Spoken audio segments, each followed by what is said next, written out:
as we go towards the afternoon. But for southern parts of Scotland, Northern Ireland, even northwestern parts of England, plenty of sunny spells to start the day. Wales will also see some sunshine through the morning, but for much of England it's generally a cloudier start to the day, and that heavy rain could cause some disruption during the morning rush hour.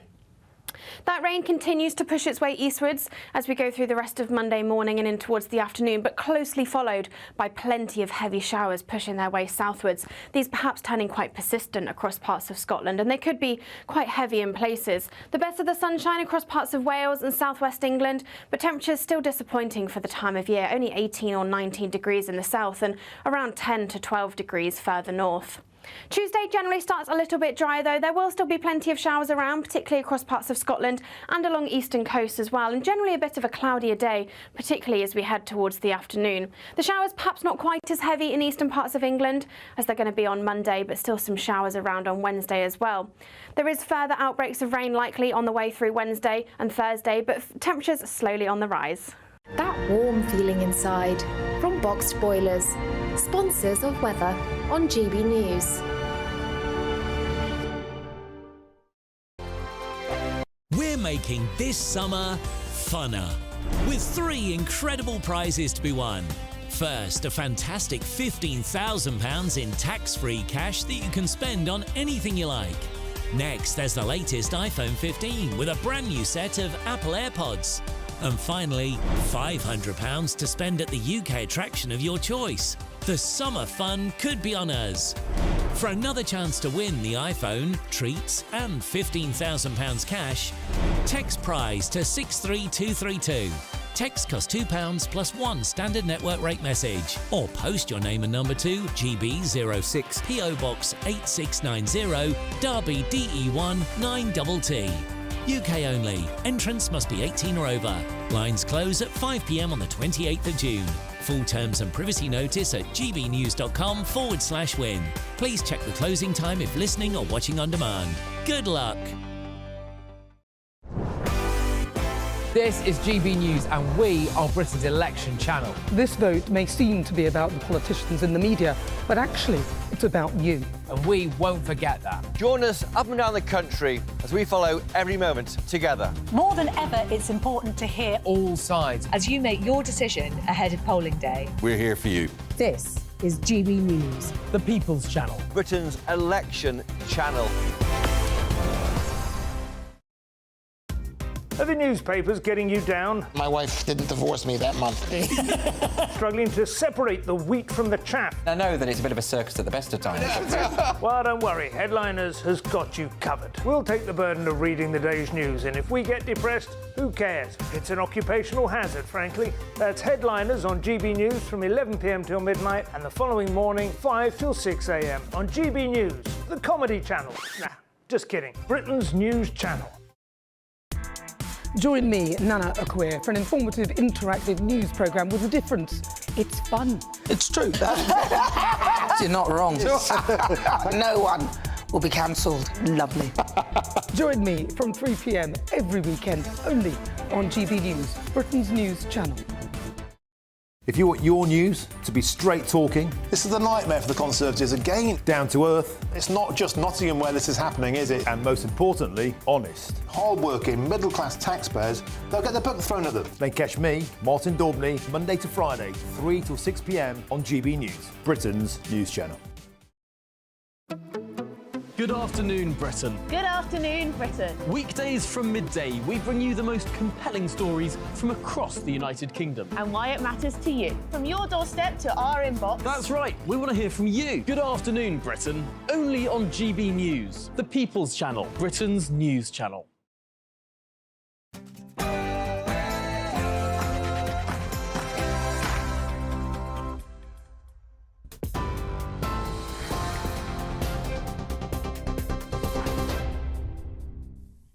Good evening. The top stories from the GB newsroom. We start with some breaking news. Israeli War Cabinet Minister Benny Gantz has resigned from Benjamin Netanyahu's government. Gantz last month gave Netanyahu an 8th of June deadline to present a clear day-after plan for the conflict in Gaza. today. He said leaving the government was a complex and painful decision. His resignation comes a day after 4 Israeli hostages were rescued in an operation which the armed wing of Hamas said has also killed 3 other hostages. A plan to force private schools to pay VAT could lead to larger class sizes. That's according to the Shadow Attorney General. The policy is expected to raise £1.5 billion a year, according to estimates by the Institute for Fiscal Studies. Emily Thornberry says it's necessary to ensure there's enough money to feed school children. What we need to do is we need to raise the money in order to make sure that children going to state schools have had breakfast. That's what our priority is, and we need to raise the money from somewhere. And what we're going to do is we are saying everything we're going to spend money on, we're saying where the money is coming from, because we will have a properly costed manifesto, and all our spending commitments will be costed, and we will be able to say where it comes from. And sure, you know, there may well be complaints about it. I understand that, but I'm afraid that if I have a choice between putting VAT on private schools and making sure that the children in my area can have breakfast before they start learning, I know where I am. Conservative Party Chairman Richard Holden criticised the plan and says families and children will ultimately pay the price. Emily Thornberry today has completely admitted that Labour's approach to taxing schools is going to mean larger class sizes for children right across the country, particularly in the state sector. The children are going to be paying the price for Labour's ideological obsession, with over £2,000 extra on tax for their parents and larger class sizes for children. It's children and families who are going to pay the price under a Labour government. In other news, a woman in her 40s remains in hospital with life-threatening injuries after a ride malfunctioned at a funfair in South London last night. The Lambeth Country Show in Brockwell Park reopened earlier today, but some rides remain cordoned off.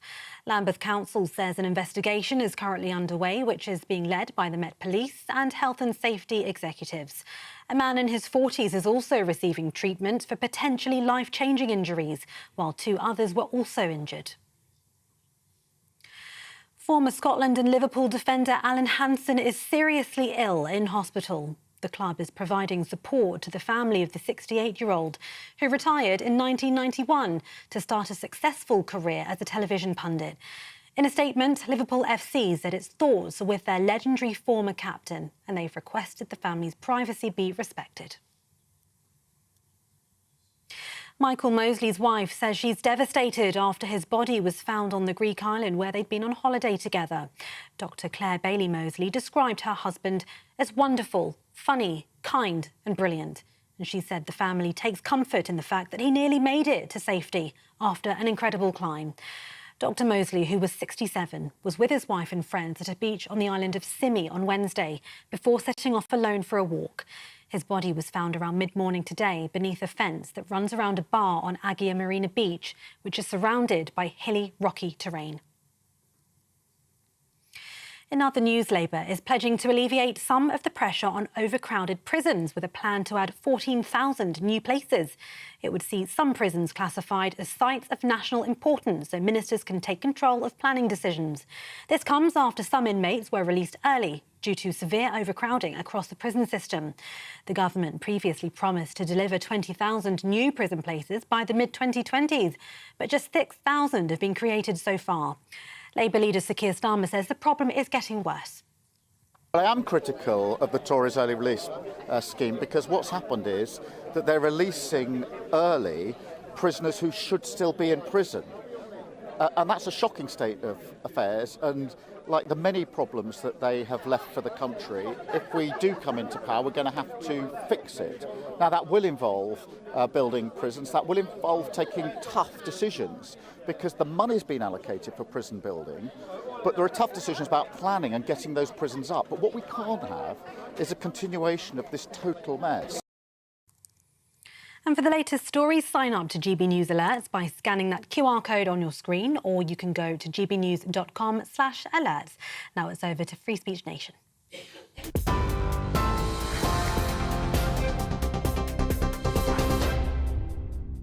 Rishi Sunak makes a blunder, book festivals are in trouble, and Kemi Badenoch seeks to clarify the Equality Act. This is Free Speech Nation.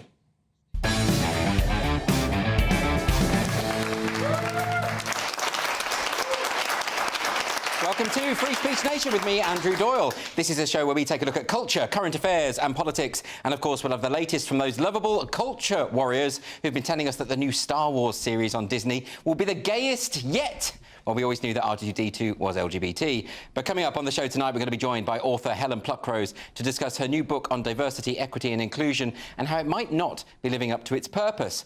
I'll be speaking to Chris Easton, a.k.a. Billboard Chris, who has become famous for protesting against gender ideology by wearing a big sandwich board and talking to people. And I'm going to be joined by Deputy Editor of Spiked Online, Fraser Myers, who's going to discuss Rishi Sunak's less than perfect start to the election campaign. And, of course, myself and my fantastic panel will be answering questions from our wonderful studio audience. And my comedian guests this evening are Bruce Devlin and Cressida Wetton.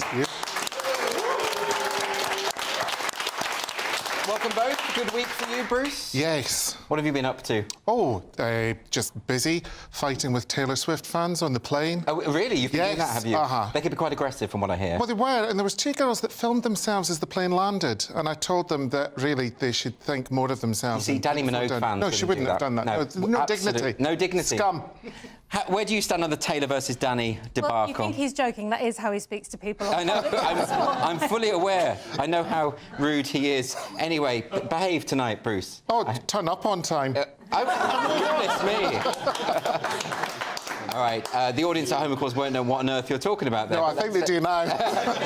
OK, let's get some questions from this audience. The first question comes from Paul. Where's Paul? Hi, Paul. Hi. This potentially undermines the whole sort of rationale for the programme. Oh, wow. So good answers required. OK. But is the whole culture war a myth/myster? OK, yeah, I mean, this is... If the culture war is a total myth, then you're right. What have we been doing for the past 3 years on this show, other than talking about stories that actually happen? But, you know, this debate has sparked off again because the former Tory MP, Dehenna Davison, who was elected back in 2019, she said, and I think it was on Newsnight, wasn't it, that the culture wars are mythical. Actually, we've got the clip, so let's have a look at the clip. The debate around trans issues right now seems to be used as some kind of political football for this mythical culture war that the Conservative Party seems to be fighting. I don't know why we're fighting it. I don't know who we're fighting specifically, and particularly in an election where most people's minds are on cost of living, pound in their pocket, the state of public services. Now, this was specifically about the Kemi Badenoch's decision to clarify the Equality Act so that sex is explicitly protected. This is quite an important thing, Cressida, because, of course, it protects women's rights to single-sex spaces. It protects gay rights, given that we've seen so many same-sex attracted young people being medicalised for that reason. So, actually, this stuff is not a myth. It's certainly not a myth for the people involved. What's going on? I don't know. I mean, what are they doing inviting Dehenna Davison on the show if she doesn't... I'm really surprised that that's her opinion. Well, maybe she just hasn't read a newspaper for the past 3 years. Maybe she hasn't, which, again, makes her an interesting choice for a guest, you know. Doesn't it? She just seemed to have absolutely no idea what's going on. Yeah, it's very strange, isn't it? Because when people... I mean, I don't mind people having their opinion and everything, but you would have thought with Newsnight they would invite informed people onto the show. Well, I know that when Kirsty Wark does the booking, she insists that people at least read a pamphlet. Yes, absolutely. She's very good like that, isn't she? She is. She's really on it. But it's very strange to just sort of dismiss this as a myth, all of these things that are happening to people. You know, if you speak to the disabled individuals who are being called bigots because they want single-sex care, I'm sure they don't feel like it's much of a myth. I'm sure the women who've been handed out of their jobs for saying that sex is real, I'm sure they don't think it's much of a myth. I mean, and what a bizarre choice to make at this time, you know, coming up to the election. It's quite a sensitive time. Yeah. And to be sort of throwing her own party under the bus, I think it's bizarre. Yes, OK, very odd. OK, well, I'll be asking Helen Joyce about that a bit later on. But let's get a question first from Mike. Do we have Mike? Hey. Hi, Mike. Hello. Andrew, did Rishi Sunak let the country down when he left Normandy early? Yeah, this is an interesting one. Mike, what do you think about that? Do you have any views? I don't think he let the country down, but I think it showed a lack of judgment on his behalf and on his advisors. Well, what was he thinking of just avoiding that? You know, no because idea. it does feel strange because, of course, you know, that would alienate everyone. I can't think of a voting group, left, right, anywhere in between, that wouldn't think that was a faux pas. So what else can you say about this? Well, I mean... Maybe to give him the benefit of the doubt, you know, he's just very busy. I mean, he is very busy. We all make mistakes. Yes. But what's been really unfortunate is the debacle since, the apology. And then we found out that actually the interview was booked in advance by his team, It was not his the team, TV yeah. channel. Yeah. And it wasn't even going out until after this. So there doesn't seem to be any reason for it. No, exactly. And it was an interview with ITV News, I think. I mean, you go out of your way to avoid that. It's very strange. I mean, I don't... And of course, I think a lot of this has happened, Bruce, because of that picture, you know, the photograph of the world leaders, the German Chancellor, Biden, and they had David Cameron with Macron. But David Cameron I mean, he hasn't been Prime Minister for ages. It's like we'd travel back in time. But people are saying on the basis of this, they think that Rishi will resign and then we'll have Cameron again. Do you think? As the leader of the Conservatives. Better be quick. Well, You what? It better be quick. Yes. It just goes to show that with politics, it's so easy to put a foot wrong. I mean, a gaffes are very easy. You can easily say the wrong thing at the wrong time. You can just make bad decisions, but they can really have ramifications, can't they? I mean, this is up there, I think, with Gordon Brown calling that woman a bigot. Oh, definitely. You know, but at least that was a hot mic. He didn't do it publicly, you know. Who did he call a bigot? Not his wife. Well, maybe he has. I don't know about their private life. But it was during a campaign. He was talking to a woman called Duffy, Mrs. Duffy, Julia Duffy. Not Duffy the singer. Gillian Duffy. Not Duffy the singer. No. That would have been outrageous. Mercy. But he referred to Gillian Duffy as a bigot, even though she'd voted Labour all her life. And she had some... Well, you can still be a bigot and vote Labour. You can, but she hadn't said anything bigoted. She'd asked some legitimate question about immigration rates. I think so. It was a long time ago. I remember. But I remember how much everyone enjoyed the soundbite. And I think Keir's probably been enjoying this week. You'd never want to be a politician, would you? You'd have to watch every word and you'd be stuck. Well, absolutely. I'd be in jail. Yeah, you would. I'd be running the country from a cell. But no, every day. Yep, and we know who's going to be doing that very soon. Anyway, let's... My mum. Your mum? Yeah. Absolutely. Let's move on. Don't know what that means. Question from Luke now. Where's Luke? Hi, Luke. Good evening, guys. Do you believe that book festivals have a future in the UK?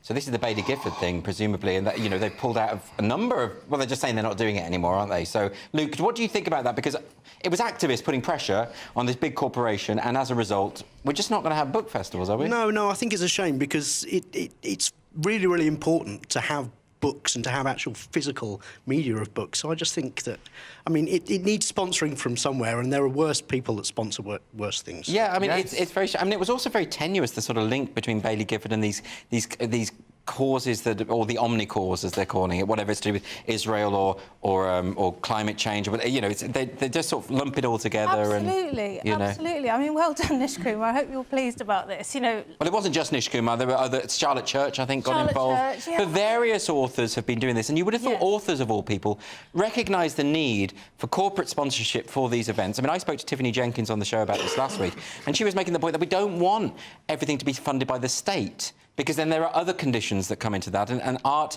generally doesn't flourish if the only people funding it are the state, you know? No, I completely agree. I think it could be the end, because once things get this sensitive and you can't put a foot wrong, people just won't make the effort, will they?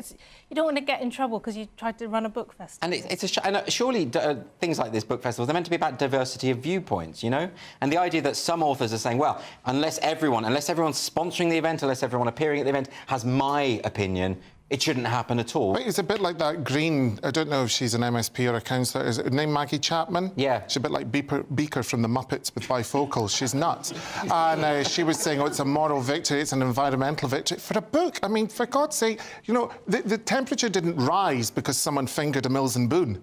No, Let's be honest. This is ridiculous. What does Greta think? That's what I want to know. Well, I think we know what Greta thinks. Anyway, let's move on now to another question. This one's coming from David. Have we got David? Hi, Thank you very much. Good evening. And it's to do with this increasingly troubled world, and asking this question as to whether North Korea sending over balloons filled with rubbish in the direction of South Korea, when they've sent over pamphlets and leaflets into North Korea, is a sign of yet another step towards World War III. So do you see this as an escalation, this balloon business? I don't see this as the major concern. I've got other concerns around the globe that point towards the fact that, yes, there's a shifting balance and steps towards something that will eventually end in full armed conflict involving Western... Well, this is it, isn't it? Because it seems quite flippant and frivolous, the idea of balloons full of rubbish, and, you know, but it does escalate, and tensions are clearly rising, and, you know, there's quite a few tensions rising throughout the world at the moment. We Yeah. could do with things coming down a pace, Well, couldn't we? I agree. I don't think it's the major concern. I mean, North and South Korea have been doing this for years. and Yes. years, and it's ongoing, isn't it? It's, can we ever free North Korea? Yes. Probably not in our lifetime, I would say, which is tragic. Yes. But no, I mean, it's not good, is it? No, it's definitely not good. And there's all these things going on. There's the military drills around Taiwan as well from the Chinese government. Of course, there's Ukraine and Russia. So, you know, all of these things sort of escalating. I mean, it does fit a lot of people, a lot of doom mongers saying, you know, we're on the brink of World War III. Why did you look at me when you said doom-monger? What rubbish was in the balloons? See, I had a similar thing, but it's to do with a neighbour who has a terrace that's 1.5 feet below mine. No, honestly, there's a point to this. And she's a boot as well. And she was making a lot of noise, and I'd said to her, I said, look, you're going to have to stop that. And she went, oh, I'm a teach-at-home dance teacher. And I went, well, that's a lie. So I got the police involved, because, you know, I've had time on my hands. And they came, couldn't find anything. I put a note down in her, and she accused me of throwing a black bag of rubbish. And when the police came down to my house, they said, you put this... And I said, well, where are the fingerprints? And I brought my rubbish bags through, which were white with scented lemons from M&S. Well, of course they were. So there you go. This is the whole thing. You so wouldn't I'd have like some dingy bin bag. No. I don't have time for dinge. No, of course you don't. No. So is this escalating with your neighbour? Are you going to start sending balloons? Oh, I managed to get her evicted because she was doing Airbnb and hers was a rental. It's all true. And, yeah, no, she's away. Don't cross me. But I would like to know what rubbish was in these balloons. Interesting. I do see Bruce's life as a microcosm of what's happening in North Korea at the moment. Anyway, next on Free Speech Nation, I'm going to be joined by author Helen Pluckrose, who's going to be talking about her new book, The Counterweight Handbook, which delves into the murky world of diversity, equity and inclusivity. Please do not go anywhere.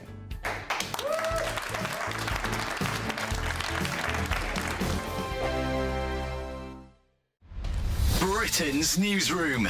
Weekday mornings from 9:30. I've got a grade 3 astrocytoma brain tumour. Once I was diagnosed, I tried to do my claim with my insurance company and was rejected. They then also cancelled my life insurance and also cancelled my wife's policies as well. And this is Zurich Insurance, This John. is Zurich, and yeah. their point was, because you'd had some dizzy spells, which you hadn't told them about, they say dizzy spells equates to a brain tumour, which there's no evidence to support that. I was with King's College Hospital. They ignored them. King's College Hospital were the experts. So you were expecting £25,000? Yeah, that was a critical illness claim. Critical illness, because you've got a critical illness. Clearly, it couldn't be more critical, could it? No. Michelle, you've got a lovely poorly husband, and you're also worrying about paying the bills and what the future holds. Yeah.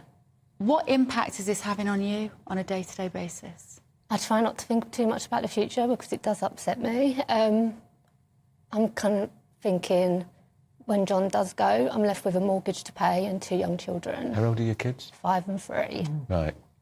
So it's incredibly tough. And are you working? I haven't worked since having the children. Right.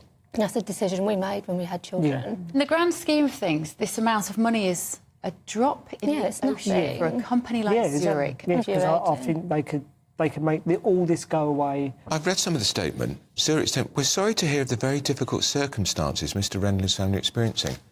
You're terminally ill, and they're calling that difficult circumstances. The People's Channel. I'm Patrick Christys. Every weeknight from 9, I bring you 2 hours of unmissable, explosive debate and headline-grabbing interviews. What impact has that had? We got death threats and the bomb threats on. As time passes, she could have said, Storm, you made my argument for me. My guest and I tackle the issues that really matter, with a sharp take on every story. Went everywhere. Something practical could be done. I can become something different. Patrick Christys tonight from 9 p.m. only on GB News, Britain's news channel. Hi there, I'm Michelle Dewberry, and I'm going to take a second to tell you all about my show, Dubes & Co. We start off with the issues of the day. We then bring in both sides of the argument. We get rid of the disrespect. And then you throw me into the mix. And trust me, I'll tell it exactly how it is. And then, of course, the magic ingredient, you at home. We mix it all together, and what have we got? In my opinion, the best debate show in town. Monday to Friday, 6 till 7 on GB News, Britain's news channel.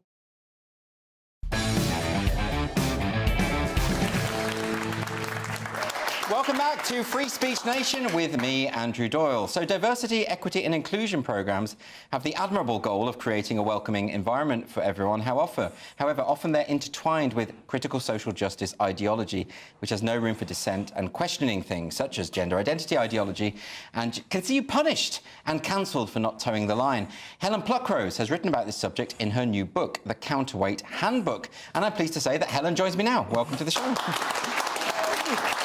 Now, Helen, your new book, Counterweight Handbook, you might have to explain what the metaphor of the counterweight is. It's based on an organisation that you had set up a number of years ago. Could you tell us a bit about it? Yeah, right at the height of all the protests in 2020, people setting up diversity, equity and inclusion training in workplaces, I started getting hundreds of emails a day. That's not an exaggeration. Some of my colleagues were getting up to 1,000 of people who were suddenly in jobs that hadn't been hit by this before. Yes. But then were being asked to affirm things they didn't believe.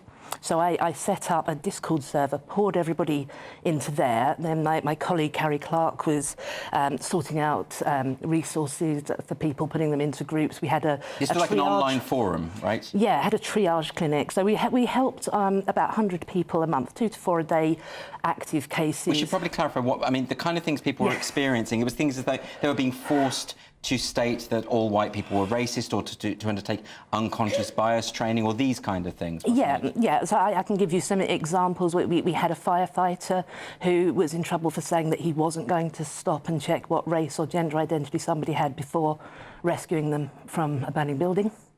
We had a young detransitioned woman who'd lost her breast and fertility, and her work decided that her detransition meant that she should now have gender training and affirm the beliefs, and she was suffering from post-traumatic stress disorder.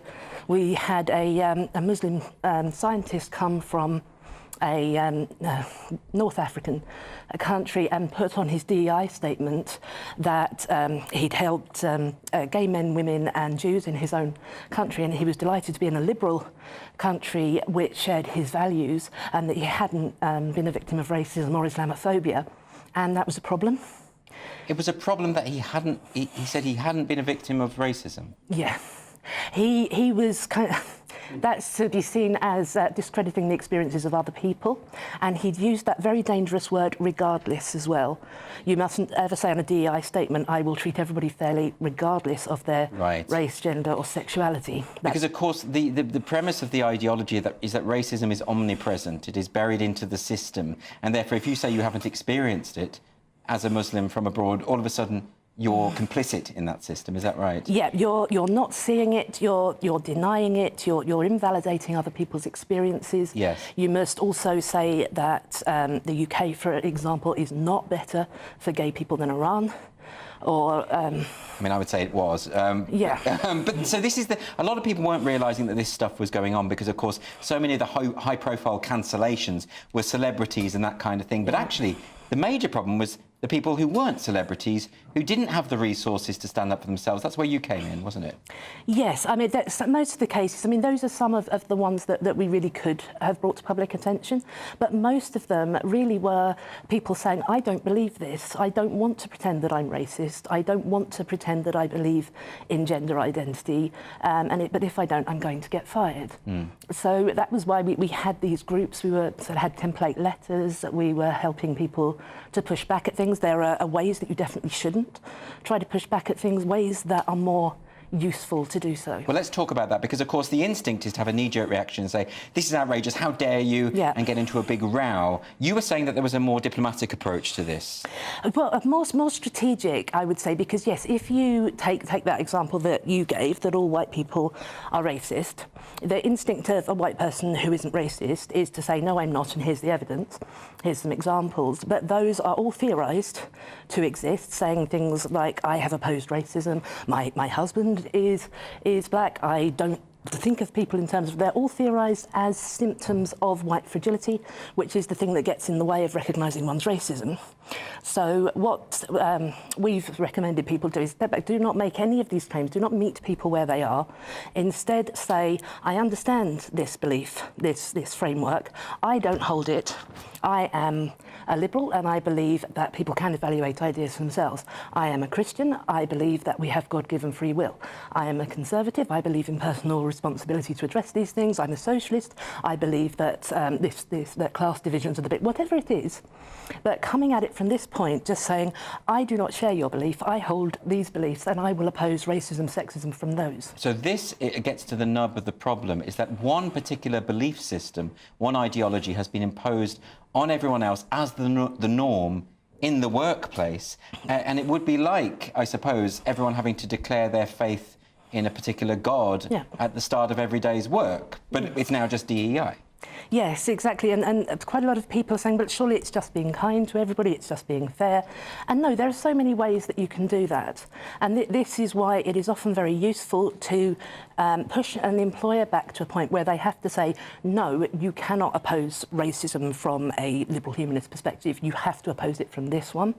Then they are directly challenging a respected philosophical belief, or in the case of Christianity, a respected religious belief, and then you actually have grounds to do something if you want to. But more often, because quite often employers' HR departments don't quite seem to realise what they are imposing on people. No, I think that's a big part of the problem. I mean, to give a very specific example, obviously Regent Street at the moment is covered in the Progress Pride flag. Corporations are flying that flag absolutely everywhere. For an awful lot of gay people, that flag represents homophobia. For an awful lot of women, it represents misogyny, because that flag is flown by the ideologues who have presided over one of the worst medical scandals in our history, which has predominantly affected young gay people. People don't understand that complexity. People don't see it as divisive. They just see that flag as we are kind to gay people, when it's not that at all. No, and quite often a good thing to do with somebody who is really understanding critical social justice as a much more liberal thing than it is, and then they say something like it's just about being fair, just about being kind, is to show them how problematic that sentence is. To say that, to say woke is just about being kind, is to entirely invalidate African-American history, whitewash the situation, appropriate a movement, and you would be cancelled for actually saying that. Well, because the word woke comes from African-American vernacular. A white person saying woke is just about being kind, it's just about being fair, is extremely problematic. So your perspective is to come at it from the liberal perspective, and your argument is that what we call wokeness, or critical social justice, as you refer to it in the book, is not liberal. It's actually an anti-liberal movement. A lot of people won't know what you mean by that. So within liberalism, of course, we see people as individuals, and we see them as part of our shared humanity, and we also see pluralism, people having different beliefs, different ideas, different backgrounds, different races, and who can come together and share experiences, and this is very productive for the advance of knowledge.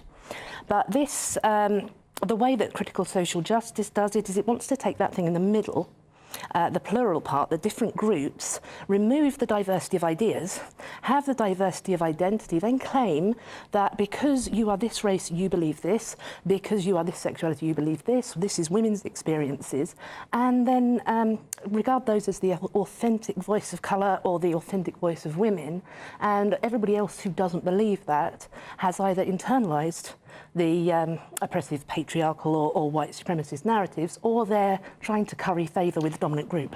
So your book is partly explaining what the critical social justice or woke movement is actually about, as opposed to the misleading misrepresentations of people who say it's just about being kind. Yeah.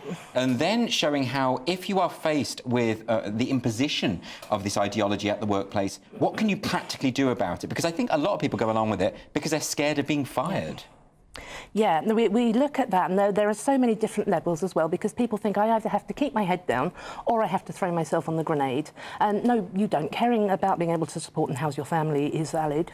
So look at how secure your job is, how important it is if you stay in your job. We don't want all the teachers, therapists, medical practitioners to get fired at in university. We want them to actually get into the field. Yes. So you can take a stealthy approach where you just keep your head down and so that you can live to fight another day, or a gentle approach where you just you don't contribute to the preference falsification. You don't go along with it so that everyone else in your workplace thinks that there's a consensus that supports these ideas, which statistics show very few people do. Yes. And if you can step back from that, if you can say some more sort of general things about treating people as an individual, judging somebody as they are, then you can start to pull down that that false impression that absolutely everybody is woke. And when people have followed your advice about this, you have had many successes, and employers have, because a lot of the time they're imposing this without realising what it is they're imposing.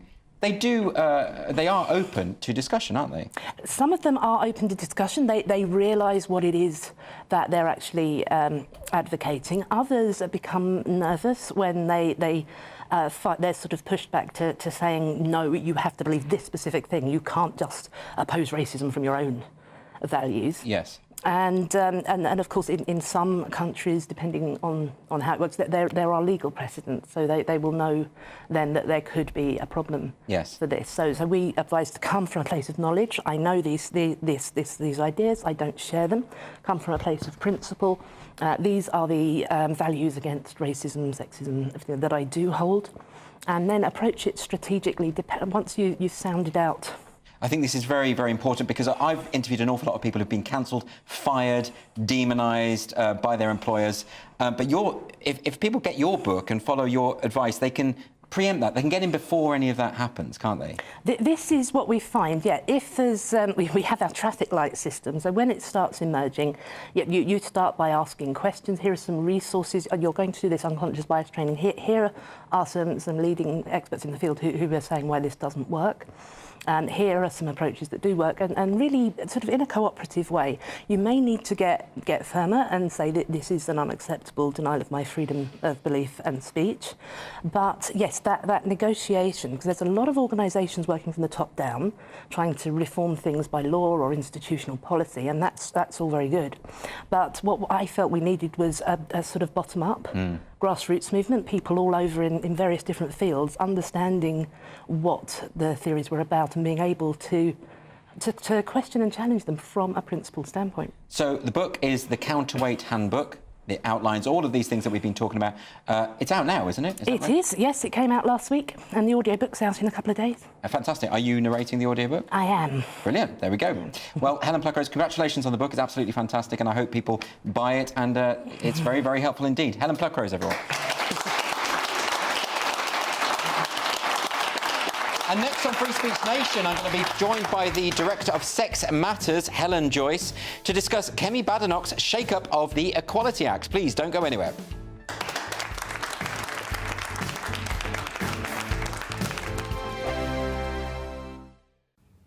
Good evening. Welcome to your latest GB News weather from the Met Office. So plenty of rain around for many of us overnight tonight, but there will be some drier and brighter interludes to start on Monday. This frontal system sinks its way south and eastwards overnight Sunday and into the start of Monday, but high pressure is never too far away out towards the southwest. Those frontal systems bring areas of rain that have affected Northern Ireland today across parts of Wales, central and northern parts of England through the early hours of Monday morning. Generally turning drier across Northern Ireland and parts of Scotland, where it's likely to turn chilly under those clear spells, perhaps a touch of grass frost in places, but a much milder start across much of England and Wales, and quite a damp start too, as that area of rain slowly pushes its way south and eastwards through the morning. For Scotland though, despite a chilly start, there will be plenty of sunny spells through the morning. Across the very far north, plenty of showers though, pushing their way southwards as we go towards the afternoon. But for southern parts of Scotland, Northern Ireland, even northwestern parts of England, plenty of sunny spells to start the day. Wales will also see some sunshine through the morning, but for much of England, it's generally a cloudier start to the day, and that heavy rain could cause some disruption during the morning rush hour.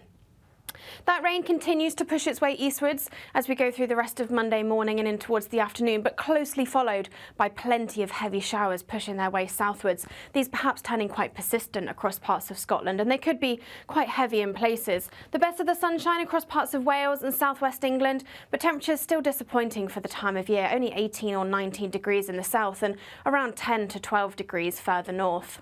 Tuesday generally starts a little bit dry though. There will still be plenty of showers around, particularly across parts of Scotland and along eastern coast as well, and generally a bit of a cloudier day, particularly as we head towards the afternoon. The showers perhaps not quite as heavy in eastern parts of England as they're going to be on Monday, but still some showers around on Wednesday as well. There is further outbreaks of rain likely on the way through Wednesday and Thursday, but temperatures slowly on the rise. This is GB News, and we are Britain's election channel. This vote may seem to be about the politicians and the media, but it's actually about you. We won't forget that. Join us up and down the country as we follow every moment together. More than ever, it's important to hear all sides as you make your decision in the run-up to polling day. This is GB News, the People's Channel. Britain's election channel.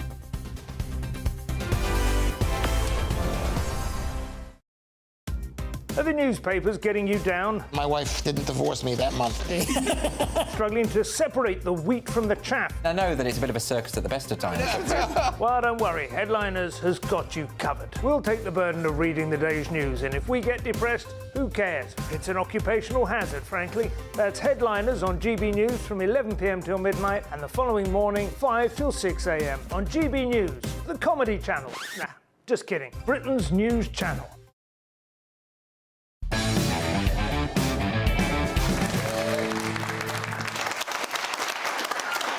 Welcome back to Free Speech Nation. So later in the show, I'm going to be turning agony uncle with the help of my beautiful panel, Bruce and Cressida, and we're going to help you to deal with all of your unfiltered dilemmas. That sound you heard was Bruce snorting with delight at the prospect.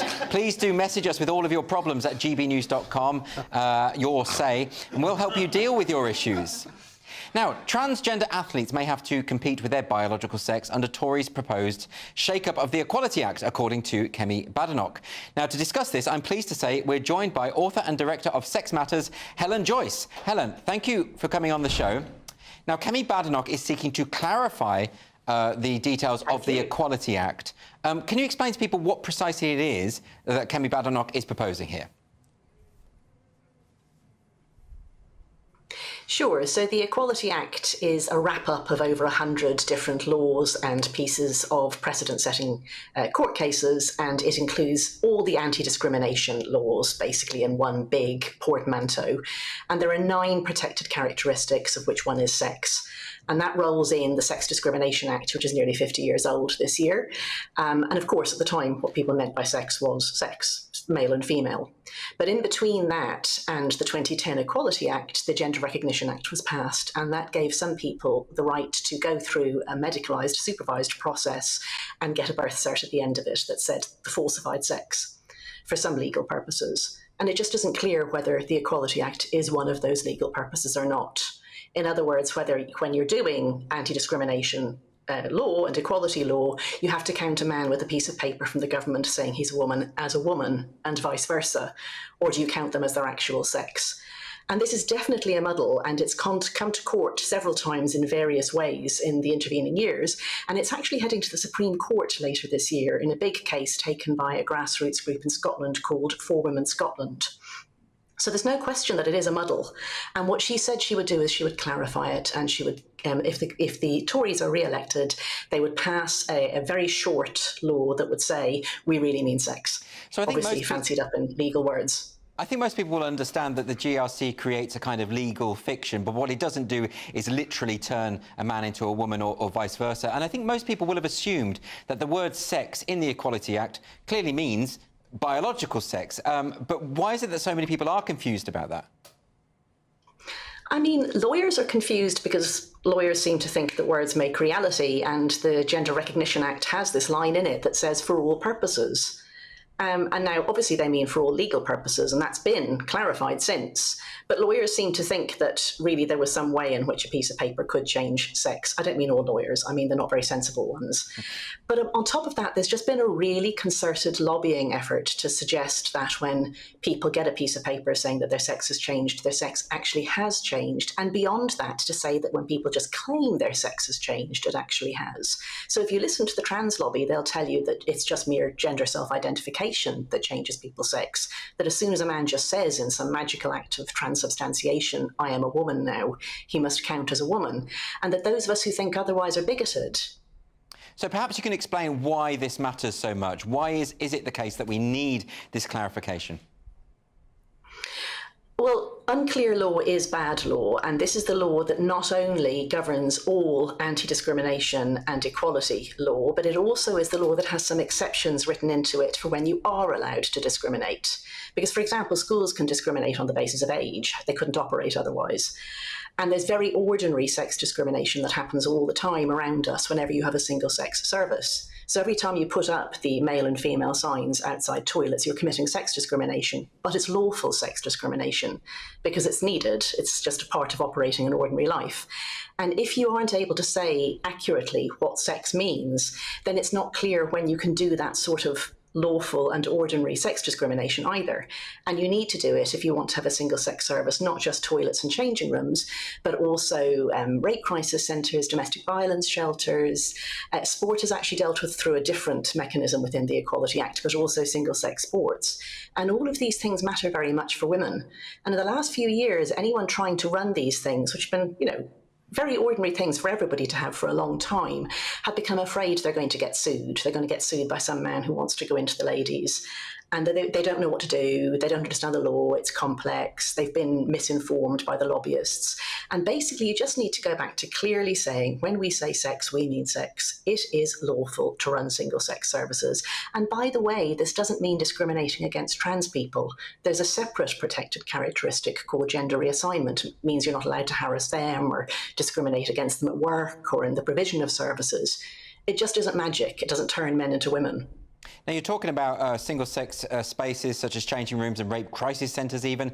This is obviously the stakes are very, very high. So why is it that the former Tory MP Dehanna Davidson appeared on Newsnight to say that this was just a manufactured culture war by the Tories? Why is it that Alistair Campbell is tweeting out saying that none of this really matters? I mean, you can tell a lot by people when they say what doesn't matter and what's fringe and what's a distraction in politics. It always means that something else is centred and something else is important. And it doesn't take very long to think that women can't live safely and comfortably in public life if there aren't reliable single-sex services. And it doesn't take very long to think that women who are in dire situations, women who need rape crisis centres, or God forbid, women who've had to go to jail, need single-sex provision. So somebody who says that that's not important or a distraction, I want to ask them, what do you think is important? And what do you think is a distraction from? Because all I can think of is that you think that men are important, or that not listening to women is important, or that women's voices are a distraction. I don't think very well of anyone who just brushes away these issues to do with vulnerable women, the neediest women, the women who can't just buy their way out of difficult situations like middle-class women can and professional women can, and just writes it off as a distraction. I suppose all I can think is that they're misinterpreting the situation, and they think that what Kemi Badenoch is asking for is some kind of a curbing of the rights of trans-identified individuals. You really have to try in a very motivated way to hear what she said as meaning that. But I agree with you. I think there are people who are that motivated. What you're watching is the end result of a very long and very, very determined disinformation campaign.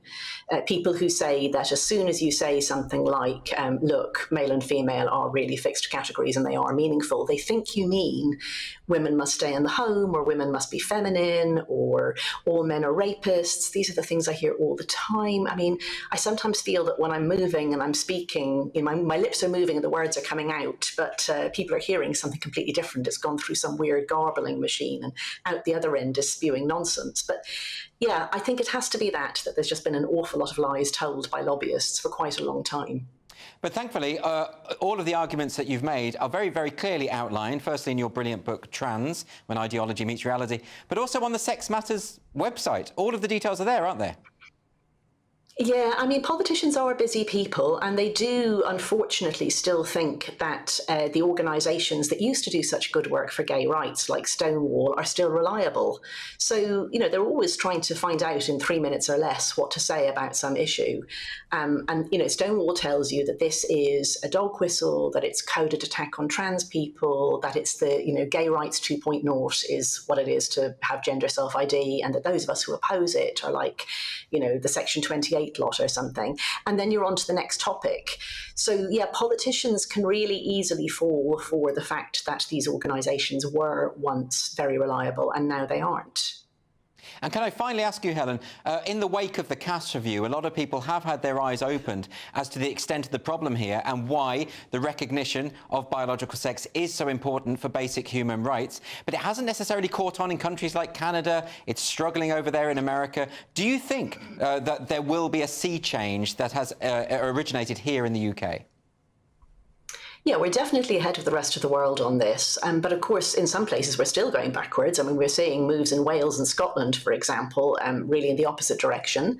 And it just takes an awfully long time. Like this has been 30 years and more in the making, this particular bit of nonsense. And I'm afraid it could take really a long time to fight it back again. Yes, OK, we're leading, but our gains are not enormous compared with the amount of capture there's been. And there's an awful lot more work to do. And in the meantime, stuff is coming in from the European Union, it's coming in from the US via multinational companies and the like. I think sea change is too optimistic, I'm afraid. I think we could be doing this really until retirement, yourself and myself, Andrew. Well, on that optimistic note, Helen Joyce, thanks so much for joining me. Sorry.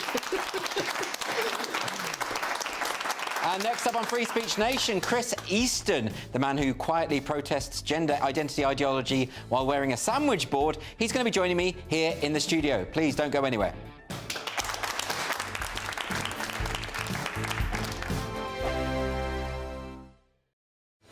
I'm Patrick Christys. Every weeknight from 9, I bring you 2 hours of unmissable, explosive debate and headline-grabbing interviews. What impact has that had? We got death threats and the bomb threats on. As time passes, she could have said, Stump, you made my argument for me. My guests and I tackle the issues that really matter with a sharp take on every story. Went everywhere. Something practical could be done. Or I can become something different. Patrick Christys tonight from 9 p.m. only on GB News, Britain's news channel. Nana Queer, weekends from 3 p.m. What about the elections? Because it seems that the King and everything is moving because of it, and we've got a lot of royal engagements and things that happen at this time. Yes, well, it means that he has to take more time and be at home. He can't go to all the things he wants to do. He's been doing 5 a day, which is probably made Camilla a bit cross. But what they still hope is that they can get the Japanese Emperor and Empress over. That's in July. That they go to France for the 80th anniversary of the fighting. And he will be able to do 1 or 2 things. And Ascot he's very keen to do. Now, those aren't things that are political in any way. I just want to talk about Harry and Charles's argument, where Harry said he didn't want to stay, he wanted to go to a hotel. And it's come out now that actually King Charles is believed that he was offered St James's, and Princess Anne stays there and Beatrice stays there. And this was for when Harry came over for his 10th anniversary. Exactly. And the policemen are wandering around with guns, and there's no chance of actually there being any problem there. So the fact that he said that it wasn't safe for him was not actually a very sensible thing to say, I don't think. Well, he went to Nigeria, and that is, in the world ranking, it's ranked as quite a dangerous place. Yes, one of the dangerous places in the world. But now Harry and Meghan have been invited to go to Ghana. Oh, God. Well, it's interesting because my parents are from Ghana. I have Ghanaian heritage, and I'm thinking she'll probably then claim there's a percentage that she's Ghanaian as well. I'll be like, hang on a minute, you were Maltese, you're also Nigerian, and now you're going to say you're Ghanaian and German. Yeah. Come on. Thank you very much. Squeeze it in. Yeah, let's get them all in. Angela Levin, thank you very much. Thank you. The People's Channel. Hi there, I'm Michelle Dewberry, and I'm going to take a second to tell you all about my show, Jubes & Co. We start off with the issues of the day. We then bring in both sides of the argument. We get rid of the disrespect. And then you throw me into the mix. And trust me, I'll tell it exactly how it is. And then, of course, the magic ingredient, you at home. We mix it all together, and what have we got? In my opinion, the best debate show in town. Monday to Friday, 6 till 7 on GB News, Britain's news channel. On Mark Dolan tonight, in a Take at 10 special, I'll be paying tribute to the TV doctor Michael Mosley and explain how his incredibly simple and effective method has helped millions of people to lose weight and reverse their diabetes. Don't miss it. It may just save your life. Plus tomorrow's papers, Anne Widdecombe, royal expert Angela Levin and my top pundits. We're live at 9.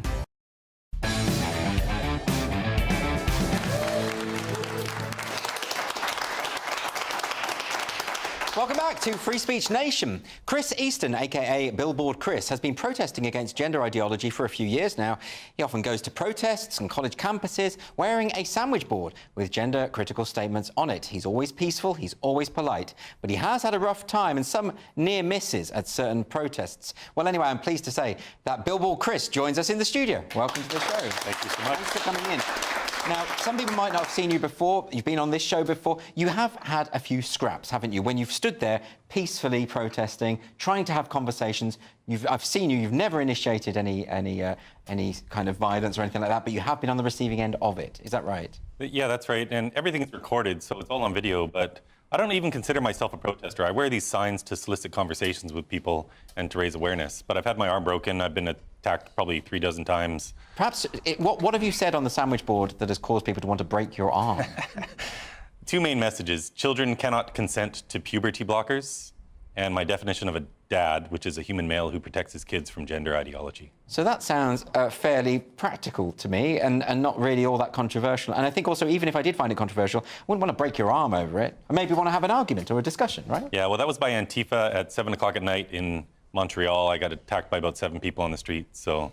Antifa, that stands for anti-fascist. That's the group that uses fascistic tactics, but calls themselves anti-fascist, so that's OK. Yeah. OK, well, let's talk about what's been happening recently, because you've been touring. You go all over the world to try and protest these situations. Something's happened recently, though, in Australia. What's going on there? Yes, so I criticised the appointment of a woman named Teddy Cook. She was appointed to a panel of 20 so-called experts on the World Health Organization to draft healthcare policy for children and adults who are struggling with trans identification. Now, Teddy Cook is a woman who was written about in the Daily Mail, and it was this article that I quoted where she's promoted bestiality, bondage, drugs, and I don't think this is someone who should be writing policy for children. So you criticised her, but the real problem was that you misgendered. That's right. So in Australia, they have an office in the government called the E-Safety Commissioner, and her job, this is an American woman named Julia McGrant, her job is to control what Australians can say and see on the internet, and she ordered my post taken down. So it's been geo-blocked in Australia. The rest of the world can still see it. But I filed an appeal. X also filed an appeal to defend my post. So now I'm working together with X's lawyers to... Yes, but the Australian government has told Elon Musk that he has to be subject to their censorship laws. Is that right? That's right. They were told that if they didn't take down my post, they could get a $782,000 fine. Wow. OK, and my understanding is that also the Australian government was suggesting that this had to apply worldwide, you know, that they were trying to impose ideas across the globe. But luckily, so you and Elon Musk are now sort of buddies working up on this, is that right? Yeah, I hope so. Yeah. So are things getting better or worse? Because we've had the Cass review in the UK, but when we see stuff that's going on in Canada and America, we think this isn't going well. I'm an optimist, so I think things are going spectacularly. There are now 25 states in the United States which have legislated a stop to this. Of course, they're all Republican states. The Democrat states keep doubling down. But even in Canada, we're seeing some progress. The Premier of Saskatchewan and the Premier of Nova Scotia are trying to get gender identity ideology out of schools. And in Alberta, the Premier wants to ban puberty blockers for under 16. So that's a start. And we had protesters, probably 30,000 protesters last September all across Canada protesting gender ideology in schools. So the people are waking up. Does it frustrate you that this is so often interpreted as a left versus right issue? Yeah, it shouldn't be. I mean, this is primarily pushed by the far left. Now, that's not all of the left. And when I'm out on the street, I get support from 90% of people, and that includes people from all over the political spectrum.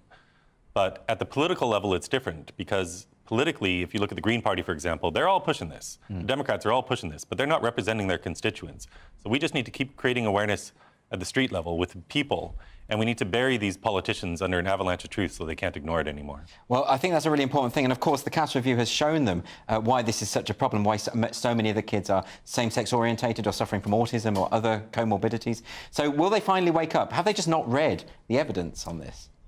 Absolutely they haven't, and the Cass review is so valuable because it gives a shield for these politicians to say, well, look, we're not trying to be a bigot here if the left try to accuse them of being a bigot, Look at this report. This 388-page report done over 3.5 years shows that this isn't helping children psychologically. So if it's not helping them psychologically, why are we harming them physically? Billboard Chris, thanks ever so much for joining us today. Really appreciate it. So that's the end of the first hour on Free Speech Nation, but please don't go away. There's a lot more to come between now and 9 o'clock. See you in a bit.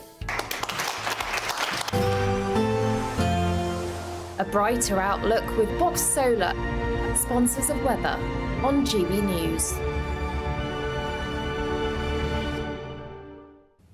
Good evening. Welcome to your latest GB News weather from the Met Office. So plenty of rain around for many of us overnight tonight, but there will be some drier and brighter interludes to start on Monday. This frontal system sinks its way south and eastwards overnight Sunday and into the start of Monday, but high pressure is never too far away out towards the southwest. Those frontal systems bring areas of rain that have affected Northern Ireland today across parts of Wales, central and northern parts of England through the early hours of Monday morning. Generally turning drier across Northern Ireland and parts of Scotland, where it's likely to turn chilly under those clear spells, perhaps a touch of grass frost in places, but a much milder start across much of England and Wales, and quite a damp start too, as that area of rain slowly pushes its way south and eastwards through the morning. For Scotland though, despite a chilly start, there will be plenty of sunny spells through the morning. Across the very far north, plenty of showers though, pushing their way southwards as we go towards the afternoon. But for southern parts of Scotland, Northern Ireland, even northwestern parts of England, plenty of sunny spells to start the day. Wales will also see some sunshine through the morning, but for much of England is generally a cloudier start to the day, and that heavy rain could cause some disruption during the morning rush hour.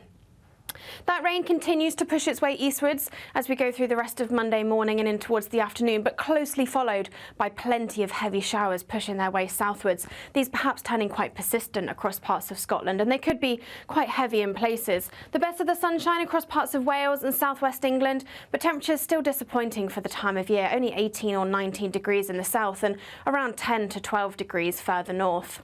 Tuesday generally starts a little bit dry though. There will still be plenty of showers around, particularly across parts of Scotland and along eastern coasts as well, and generally a bit of a cloudier day, particularly as we head towards the afternoon. The showers perhaps not quite as heavy in eastern parts of England as they're going to be on Monday, but still some showers around on Wednesday as well. There is further outbreaks of rain likely on the way through Wednesday and Thursday, but temperatures slowly on the rise. That warm feeling inside from Boxed Boilers, sponsors of weather on GB News.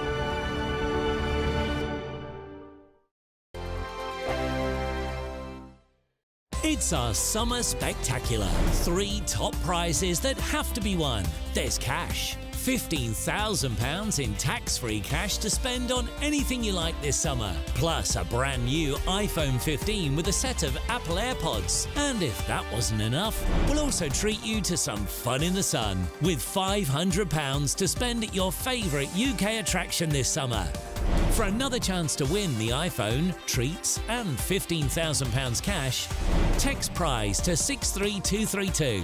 Text costs £2 plus 1 standard network rate message, or post your name and number to GB06 PO Box 8690 Derby DE1 9TT. UK only. Entrance must be 18 or over. Lines close at 5 p.m. on the 28th of June. Full terms and privacy notice at gbnews.com/win. Please check the closing time if listening or watching on demand. Good luck. GB News Breakfast, every day from 6 a.m.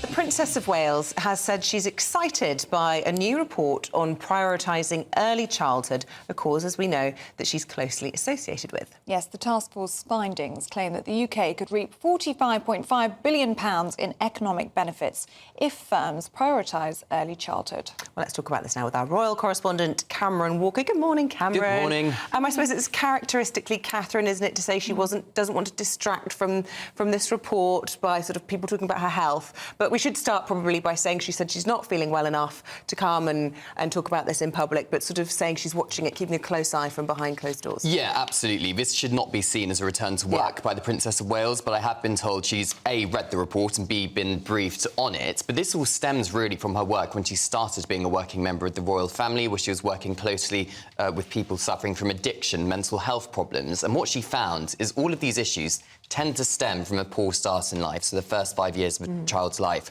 So in January 2023, she set up Shaping Us, this awareness campaign for the early years. 2 months later, she convened the business task force, so 8 members of big businesses across the UK, and over a generation, that could add, as they claim, more than £40 billion to the UK economy each year. We spoke to Peter Grigg yesterday. He's the chair of Home Starts UK, a charity which supports young families. Let's hear what he said about the Princess's role in this. She's been a real driving force behind the report and everything it's done. And when we've spent time with the Royal Foundation, what it does, it reminds everyone that this is really important work and early childhood matters, that more businesses should get involved, that more charities are out there for people who want to do more to support families and children. So it's been a wonderful experience. The People's Channel.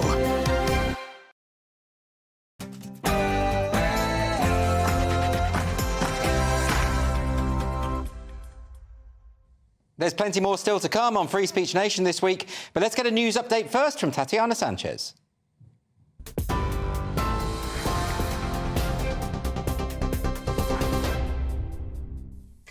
Andrew, thank you. The top stories this hour. A plan to force private schools to pay VAT could lead to larger class sizes, according to the Shadow Attorney General.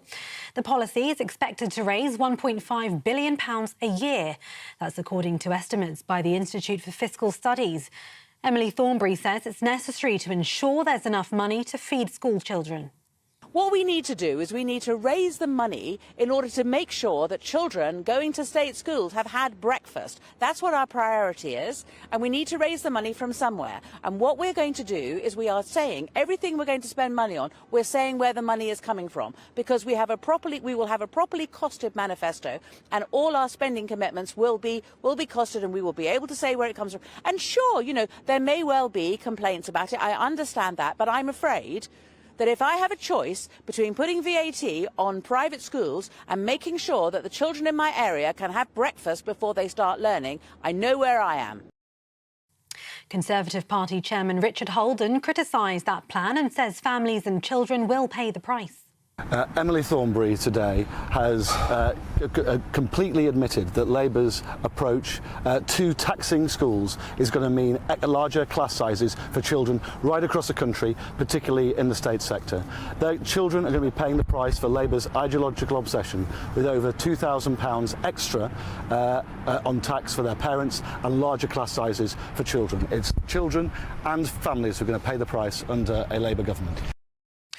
International news now. Israeli War Cabinet Minister Benny Gantz has resigned from Benjamin Netanyahu's government. Last month, Mr Gantz set out a deadline for the 8th of June for Mr Netanyahu to lay out how Israel would achieve its 6 strategic goals, including the end of Hamas rule in Gaza. Well, today he said leaving the government was a complex and painful decision. Netanyahu has posted on X saying this is not the time to quit the campaign, this is the time to join forces. Mr Gantz's resignation comes a day after 4 Israeli hostages were rescued in an operation which the armed wing of Hamas said has also killed 3 others. And Michael Mosley's wife says she is devastated after his body was found on the Greek island where they'd been on holiday together. Dr. Claire Bailey Mosley described her husband as wonderful, funny, kind and brilliant, and said the family takes comfort in the fact that he nearly made it to safety after an incredible climb. Dr. Mosley, who was 67 years old, was with his wife and friends at a beach on the island of Symi on Wednesday before setting off alone for a walk. His body was found around mid-morning today beneath a fence that runs around a bar on Agia Marina Beach, which is surrounded by hilly, rocky terrain. For the latest stories, you can sign up to GB News Alerts by scanning the QR code on your screen or go to gbnews.com/alerts. Now it's back to Andrew.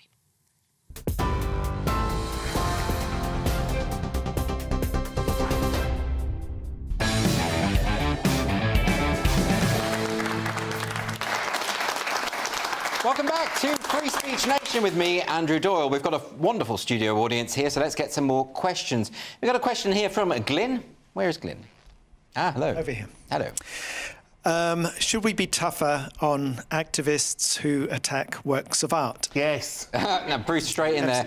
Glyn, what do you think about this? Because I know you're referring to this week. There was an attack on a Monet piece by a climate activist. They do tend to go after works of art. What do you feel about it? Treat them like football hooligans. Right, just they're breaking the law and that should be breaking the law, shove them in jail. Wow, OK, well, Bruce, I know that, well, from your declaration, wow, we've got a round of applause. Isn't it weird that when these people break in, throw paint, or in this case, it was soup, but this time she actually glued something onto a monitor, actually damaging, because there was no glass, there was no protective glass. No, I know. So should we why are they just being dragged away immediately by police? I don't understand it. Exactly. Well, I remember watching some footage and it was climate protesters on the road in Spain and the Spanish police just didn't give two hoots and they'd glued themselves together and they ripped up their hands and I was applauding at home thinking I wish someone would throw salt into their hands and then cart them off and leave them to bleed in a cell. But no, seriously, and you'll notice that the weather has got warmer because they're not throwing soup. Yes. That's the thing as well. But no, I would throw tins of soup at them, I would arrest them. I hate them, honestly. Set fire to them. I mean, Cressida, that's the hardline approach. Do you want to give some balance? No idea you felt that way. Well, I'm a pale imitation of Bruce. I'm not sure about the bleeding in a cell. Bruce. Or the fire. I think we could do without the fire. But yeah, I just mean, for balance. Just for balance. Yeah. But that's an effective deterrent. You would only have to set one on fire and I tell you they'd stay in.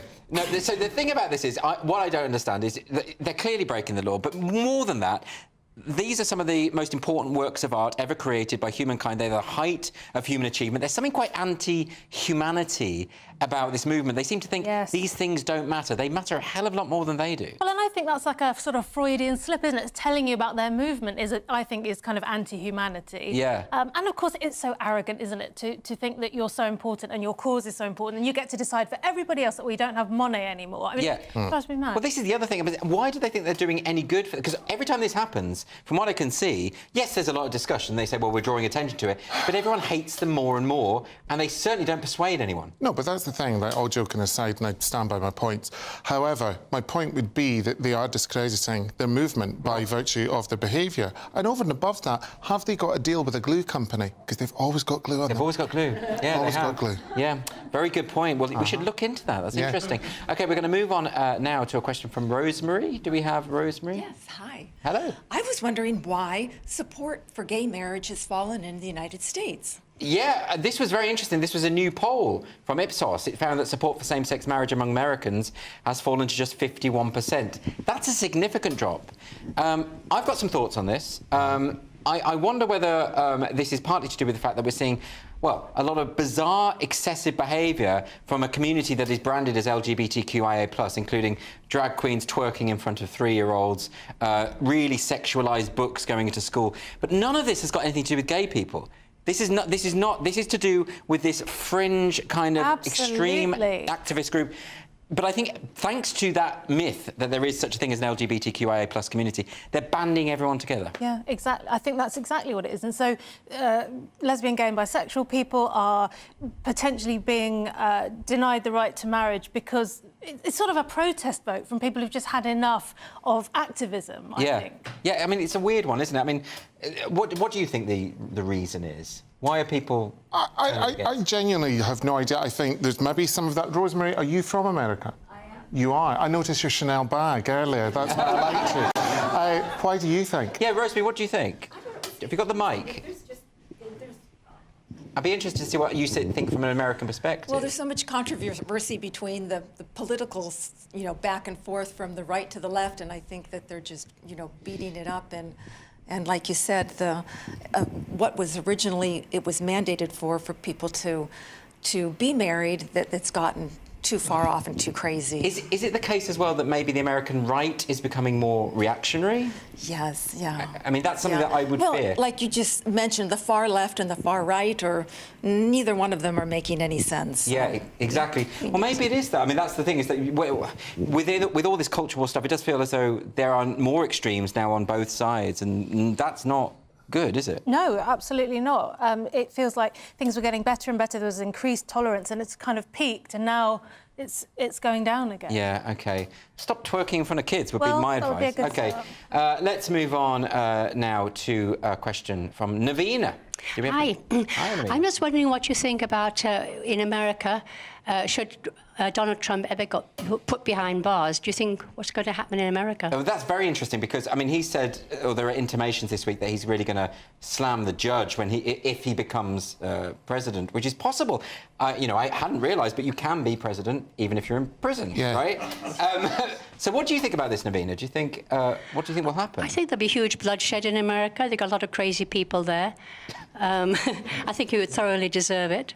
Interesting. Let's get the mic back to Rosemary, though, because I do want to ask an American perspective. Can I just quickly ask you, do you think that that it could lead to some civil unrest? I hope not. I hope not. I hope that people will be calm and that won't happen, but it could. It could. Well, it's very febrile at the moment, isn't it? Cressida, the problem with all of this is, I think, whether you stand on the left or the right, and God knows I'm no fan of Donald Trump as a politician, I just think it's so obviously dangerous when you take a misdemeanour that is beyond the statute of limitations, attach it in some spurious way and try and turn it into a federal crime from a DA who doesn't even have federal jurisdiction. The whole thing stinks. It looks like a stitch-up. It was, you know, Trump's defence wanted it not to be in Manhattan, the place where I think he polled at 5%. Yep, exactly. So it was never... The judge himself had donated to an anti-Trump campaign. It's unbelievable. And surely, in that case, he has to recuse himself. So clearly it'll get turned over on appeal anyway. Right, but the question is what happens if he ends up in prison? Right. You know, I don't think it's going to be a lovely, calm day where everybody says, oh, fair enough then. I mean, I think because of all the reasons you've just listed, I think Trump supporters and some people who aren't Trump supporters are just going to be horrified that the system's been misused. Yes. And I don't think...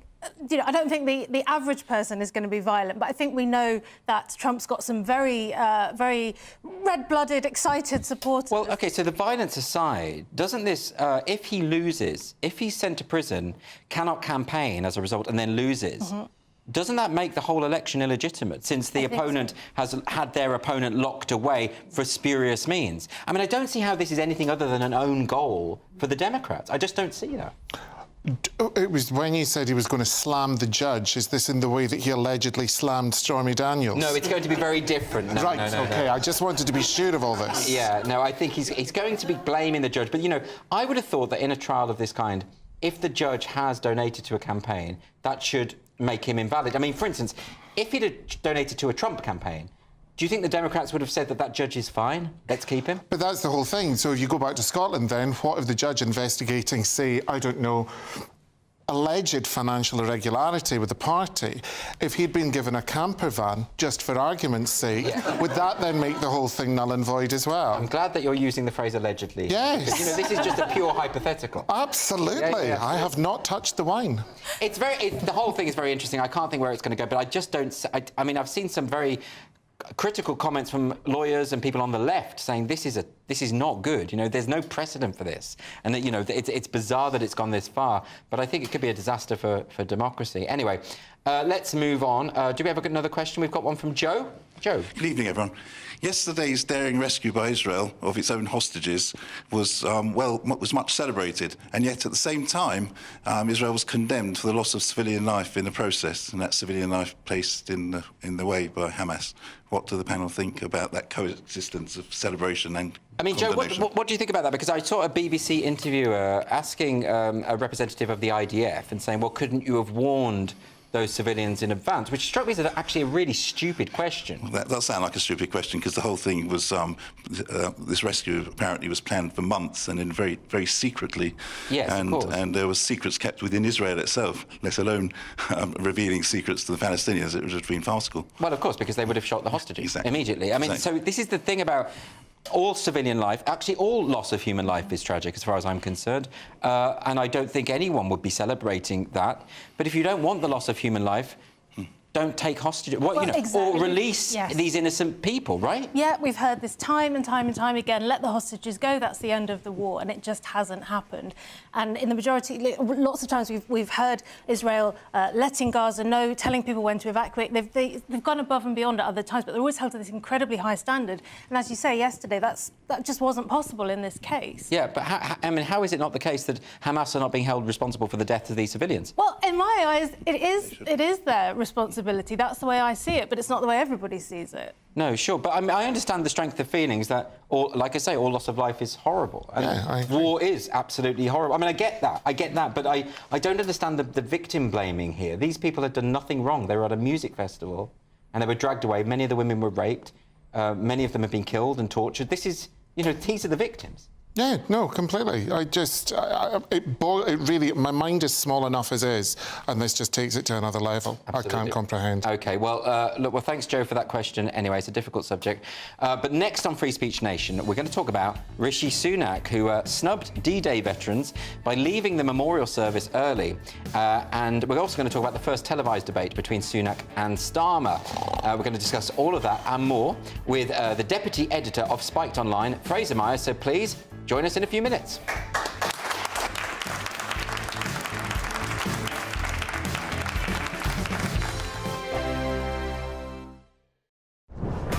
This is GB News, and we are Britain's election channel. This vote may seem to be about the politicians in the media, but it's actually about you. And we won't ever forget that. Join us up and down the country as we follow every moment together. Now, more than ever, it's important to hear all sides as you make your decision ahead of polling day. We're here for you. This is GB News, the People's Channel, Britain's election channel. GB News Breakfast. Every day from 6 a.m. Look, you're a respected royal biographer, and there are so many people who are on the sort of royal gravy train, if you will, people who are making a career out of gossip and speculation. But yours very much built on confidence and sources and fact. And you don't offer an opinion that often inside your book. But when you do, I suppose, therefore, it carries a bit more weight. So when you say that the Sussexes are easily offended and, you know, effectively pretty prickly, what do you mean and what have you based that on? Well, on numerous their riposte to any given situation in their books, in their TV interviews. And let's not forget, there have been a lot of TV interviews, 6-part Netflix drama, Spare. You see time and again that they feel that they feel resentful. They feel that, you know, something hasn't gone their way and that this is part of some sort of calculated campaign against them. And actually, I mean, when you've got a fast-moving story, I mean, for example, in my book, I go into those frantic hours after the death of the Queen, and everybody's trying to sort themselves out.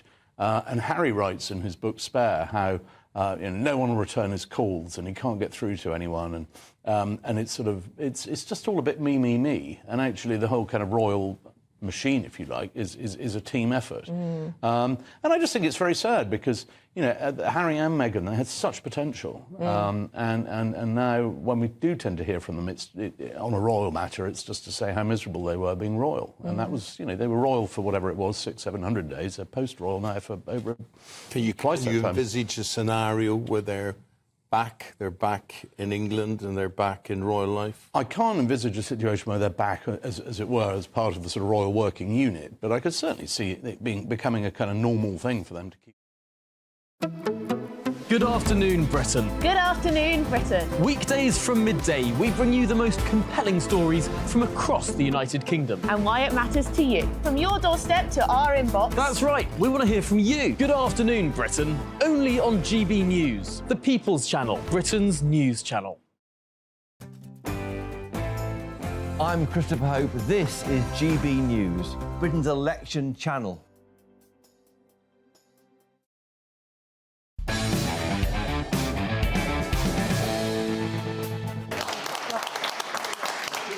Welcome back to Free Speech Nation with me, Andrew Doyle. So, Rishi Sunak was found wanting after leaving D-Day commemorations early, and the first televised leaders debate was seen by many as just a bit boring. So, to discuss all this and more, I'm joined by the deputy editor of Spiked Online, Fraser Myers. Welcome to the show. Thanks for having me. Now, a lot of people are very confused about this because it doesn't look as though leaving the D-Day commemoration early could possibly appeal to any voter group, left, right, anywhere in between. Hasn't he just alienated everyone? Yeah, you start to think, is he trying to lose this election deliberately? I mean, what worse thing could he have done? Maybe he could have punched an NHS nurse or stole a puppy from an orphan. I mean, what on earth was he thinking? He and his advisers have to be the only people in Britain that didn't understand how important the D-Day commemorations are. This is the last last opportunity, especially for those veterans, probably the last time they'll be alive, to celebrate a significant anniversary. Yes. And D-Day is absolutely integral to the British national identity. You know, it's the thing we celebrate most of all, the victory of the Second World War, the victory of democracy over fascism, and D-Day was absolutely critical to that. It's just left everyone scratching their heads. How could he have missed it? Well, a lot of people were saying, well, maybe he had some family emergency or something like this, but then ITV did say, actually, this was offered by Sunak's team, this slot. He genuinely seemed to think that a sit-down interview with Paul Brand from ITV, the political editor, was more important than being at this D-Day commemoration. I mean, this interview was booked in weeks in advance, so there was plenty of time to actually point out the clash.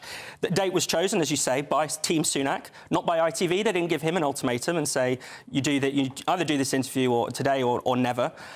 So it seems to have been his choice entirely, and it's probably one of the biggest political misjudgments during an election campaign of our lifetimes. And it's happened in an election where Rishi Sunak began around 20 points behind in the polls. He needed to not put a single foot wrong. He needed to have a miraculous comeback, and he seems to have put every foot wrong instead. So is it the case that this isn't just a gaffe, as far as you can see? You think it's more than that? I think this is much bigger than that. I think there's around 2/3 of voters say that he got this wrong. I mean, you've noticed that even the way that he's reacted, he felt that he needed to apologise the next day. Very rare for politicians to apologise that quickly. He has cancelled his media interviews. He hasn't been seen on television for the past 48 hours. Clearly, he is lying low. Well, I think, in fairness, we should show Rishi Sunak's apology. Let's have a look. As I said, the itinerary for these events was set weeks ago, before the general election campaign. I participated in events both in Portsmouth and in France, and having fully participated in all the British events with British veterans, I returned home before the International Leaders event. That was a mistake, and I apologise for that. So much of this is about the optics, isn't it? And that photograph of the world leaders with David Cameron representing us, that was probably the thing that's really done it. I think so. That's the biggest, clearest visual representation of this snub. Maybe if it weren't for that photo opportunity, he might have got away with it. Maybe we wouldn't have noticed it. I think, I'm trying my best to understand his thinking. I think it's kind of like he's a spreadsheet man, isn't he? So he probably thinks, well, he ticked off the D-Day thing, and he needs to do the interview. He needs to tick that thing off, tick off the next thing. You see this in the way he launches policies. It's if I've got more policies than Labour, therefore, I'm the best person to vote for. Doesn't matter if those are good or bad policies, Well, he will be very busy, to be fair. He will be very busy, and he likes to give off this sense that he's energetic and, full of activity. So maybe he thought that would, come across well, but it's just bizarre. But as you say, what a mistake. Yeah. So what next for him? Because the timing hasn't been great, given the news of Nigel Farage and reform. I mean, the sort of concatenation of these two things, do you think that is going to be the thing that damages him? It's entirely possible that it could be terminal for the Tories. Really? Some of the polling is suggesting that Farage and the Reform Party are within 2 or 3 points of the Conservative Party. That close? Could it be next week? Might Reform overtake the Tories? Now, we don't know if that will actually means that the Reform will get a lot of seats because of the way our first past the post electoral system works. But they could really, really do a lot of damage in seats across the country, taking votes off the Conservatives, potentially giving Labour a bigger victory. And there is a precedent for this. I mean, we talk a lot about, will this election be like 1997? But actually, Nigel Farage is looking to Canada in 1993. This was when the governing Conservative Party was actually reduced to 2 seats. Now, I don't think it's going to be that bad for Rishi Sunak, anything close like that. But one of the reasons it lost so badly was because there was a challenger party, a right-wing populist party called Reform. And I think Nigel Farage knew what he was doing when he gave his party that name. He's looking beyond to the next election to set the tone for, the right of politics during the Labour government. So on a general point, is there now an appetite, do you think, a kind of populist appetite to really shake up the electoral system, get rid of first past the post, possibly have proportional representation so we can have other parties in there? Because you've also got George Galloway, of course, with the Workers' Party standing, what is it, something like 500 seats? So this is significant from both sides of I think that's right. I think there's an appetite on all sides of politics, left and right, wherever you see yourself on the political spectrum, for something different, for change. Because people look at the two main parties, they see they're offering very, very similar policies. On the economy, you cannot put a cigarette paper between them. And actually, you could see even some of the more established minor parties are not offering much that's different. Anyone who will have seen the BBC debate on Friday will have seen essentially 6 parties agreeing with a kind of consensus on whether it's, you know, NHS or net zero. And Nigel Farage, I don't think he has the answers, but at least he's saying there are problems here. You know, there are issues with that consensus. George Galloway actually, you know, again, challenging the consensus on similar kinds of issues. People are saying that the debate between Starmer and Sunak was boring. Do you think that's fair? I think that's completely a reasonable interpretation. I mean, it was interesting because they're both boring and sort of they're both sort of technocratic in different ways. And so you have Sunak trying to show off that he has all these buzzy policies and ideas, and you have Starmer who kind of sends you to sleep. You know, who just wants to, he just doesn't want to frighten the horses. He just thinks, if I can just hold on, you know, then I'll get in. But what does he stand for beyond getting elected? But I mean, that worked for Joe Biden. He just hid in a basement for the whole campaign. That's true. It can be a successful strategy. Just watch your opponent implode. I mean, there's a sort of adage in British politics that oppositions don't win elections, governments lose them. Yes. That's probably Keir Starmer's defining philosophy. So what now then? I mean, it sounds like from all you've described with the polls, with the rise of reform and all the rest of it, that the Tories are in a real parlous state. What can they do? What can I suspect they can't really turn things around in the next 4 weeks. I think what's going to be interesting is you know, if we do get a majority Labour government, it won't be out of enthusiasm for the Labour Party, and that's going to create a really big disconnect between what's going on in Parliament and the rest of the country, and that potentially leads us to, you know, a quite volatile situation. I think, you know, what we've seen with the rise and fall of the Tories, you know, 2019 they had incredible success at the last election. Looks like they're going to crumble here. What goes up can come down just as quickly, and that's a warning for Keir Starmer as well. What does this mean for democracy generally? I mean, perhaps an interesting precedent might be the French situation. When Emmanuel Macron was first elected, a lot of those ballots were spoiled. Yeah. I mean, a significant proportion. Yeah, record levels of spoiled ballots. So people didn't really want him. It was almost like, well, we don't want Le Pen, so we may as well have him, but we don't really want him. I mean, that seemed to be the message that was being sent. Yeah, exactly, and an almost sort of negative vote, and I think that's what you're seeing with, you know, Keir Starmer's success at the moment. So what are the implications of that, then? What people want to see is new movements with new ideas that can actually speak to some of the challenges of our time, rather than...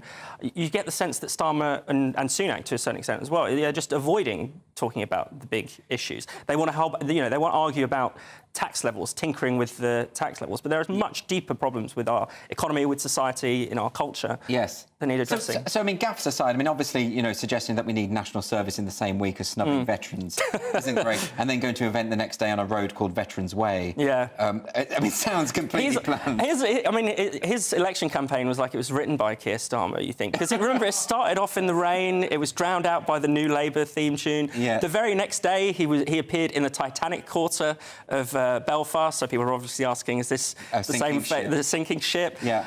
Everything, you know, he needed a flawless, brilliant election campaign, and everything has gone wrong at every stage. So do you see this very much as people looking now for for change, to have a choice between an actual left-wing and an actual right-wing party, and that maybe this actually could end up shaking up the whole system? I do hope so, because, you know, the watchword of Keir Starmer has changed, but I think everyone knows that not that much is going to change under a Labour government. So what people do want is, you're right, they want choice. They want politicians to have actual political arguments, you know, not just shouting slogans at each other. But then a lot of people would say that if we did get in a situation where a smaller party had sufficient leverage to force a referendum on PR, for instance, that actually if you did get proportional representation, nothing would get done. And people point to places such as Italy and say, well, look at that. I mean, it's a disaster because of these continual coalitions and hung parliaments. I think I think that's more of a reflection of the sort of underlying political volatility in those places. You know, the problem is that we are rapidly, the public is rapidly, you know, falling away from the two main parties, and we've been becoming more distant from them for over a long period of time. I just don't think our current system is sustainable for that much longer. It could have held 20 years ago, but now it just feels like people want more choice. So is this a product of major parties running to the centre, leaving people with not enough choice, generating this populist mood, and at the same time you have major political figures demonising the very notion of populism? Yeah. Populism seems to be a dirty dirty word for a lot of people, doesn't it? It shouldn't be, really, because, you know, at its heart, it's giving the public what they want, which is another way of saying democracy.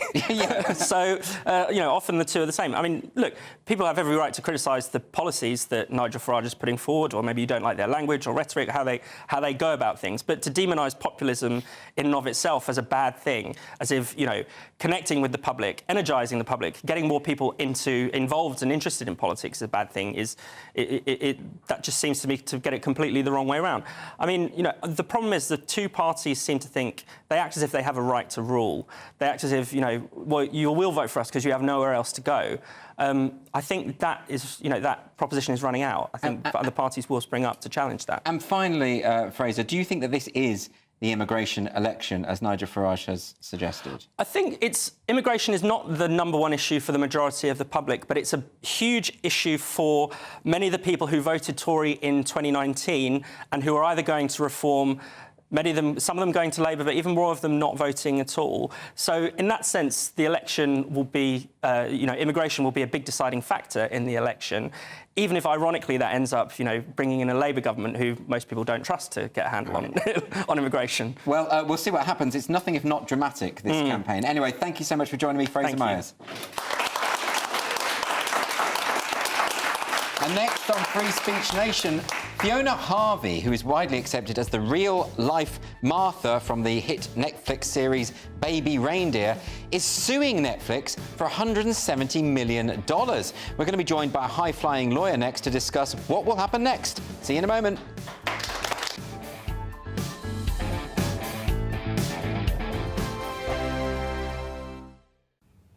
Good evening. Welcome to your latest GB News weather from the Met Office. So plenty of rain around for many of us overnight tonight, but there will be some drier and brighter interludes to start on Monday. This frontal system sinks its way south and eastwards overnight Sunday and into the start of Monday, but high pressure is never too far away out towards the southwest. Those frontal systems bring areas of rain that have affected Northern Ireland today across parts of Wales, central and northern parts of England through the early hours of Monday morning. Generally turning drier across Northern Ireland and parts of Scotland, where it's likely to turn chilly under those clear spells, perhaps a touch of grass frost in places, but a much milder start across much of England and Wales, and quite a damp start too, as that area of rain slowly pushes its way south and eastwards through the morning. For Scotland, though, despite a chilly start, there will be plenty of sunny spells through the morning. Across the very far north, plenty of showers, though, pushing their way southwards as we go towards the afternoon. But for southern parts of Scotland, Northern Ireland, even northwestern parts of England, plenty of sunny spells to start the day. Wales will also see some sunshine through the morning, but for much of England, it's generally a cloudier start to the day, and that heavy rain could cause some disruption during the morning rush hour. That rain continues to push its way eastwards as we go through the rest of Monday morning and in towards the afternoon, but closely followed by plenty of heavy showers pushing their way southwards, these perhaps turning quite persistent across parts of Scotland, and they could be quite heavy in places. The best of the sunshine across parts of Wales and southwest England, but temperatures still disappointing for the time of year, only 18 or 19 degrees in the south and around 10 to 12 degrees further north. Tuesday generally starts a little bit dry, though. There will still be plenty of showers around, particularly across parts of Scotland and along eastern coast as well, and generally a bit of a cloudier day, particularly as we head towards the afternoon. The showers perhaps not quite as heavy in eastern parts of England as they're going to be on Monday, but still some showers around on Wednesday as well. There is further outbreaks of rain likely on the way through Wednesday and Thursday, but temperatures are slowly on the rise.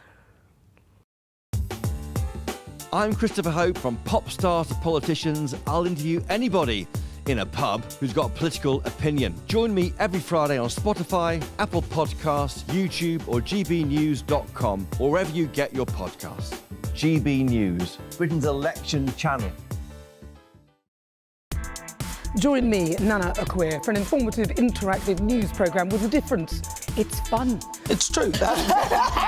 You're not wrong. No one will be cancelled. Lovely. Join me from 3 p.m. every weekend, only on GB News, Britain's news channel. We're proud to be GB News, the People's Channel, and as you know, we always love to hear your views. Now, there's a new way of getting in touch with us at gbnews.com/yoursay. By commenting, you can be part of a live conversation and join our GB News community. You can even talk to me, Bev Turner, or any of the members of the GB News family.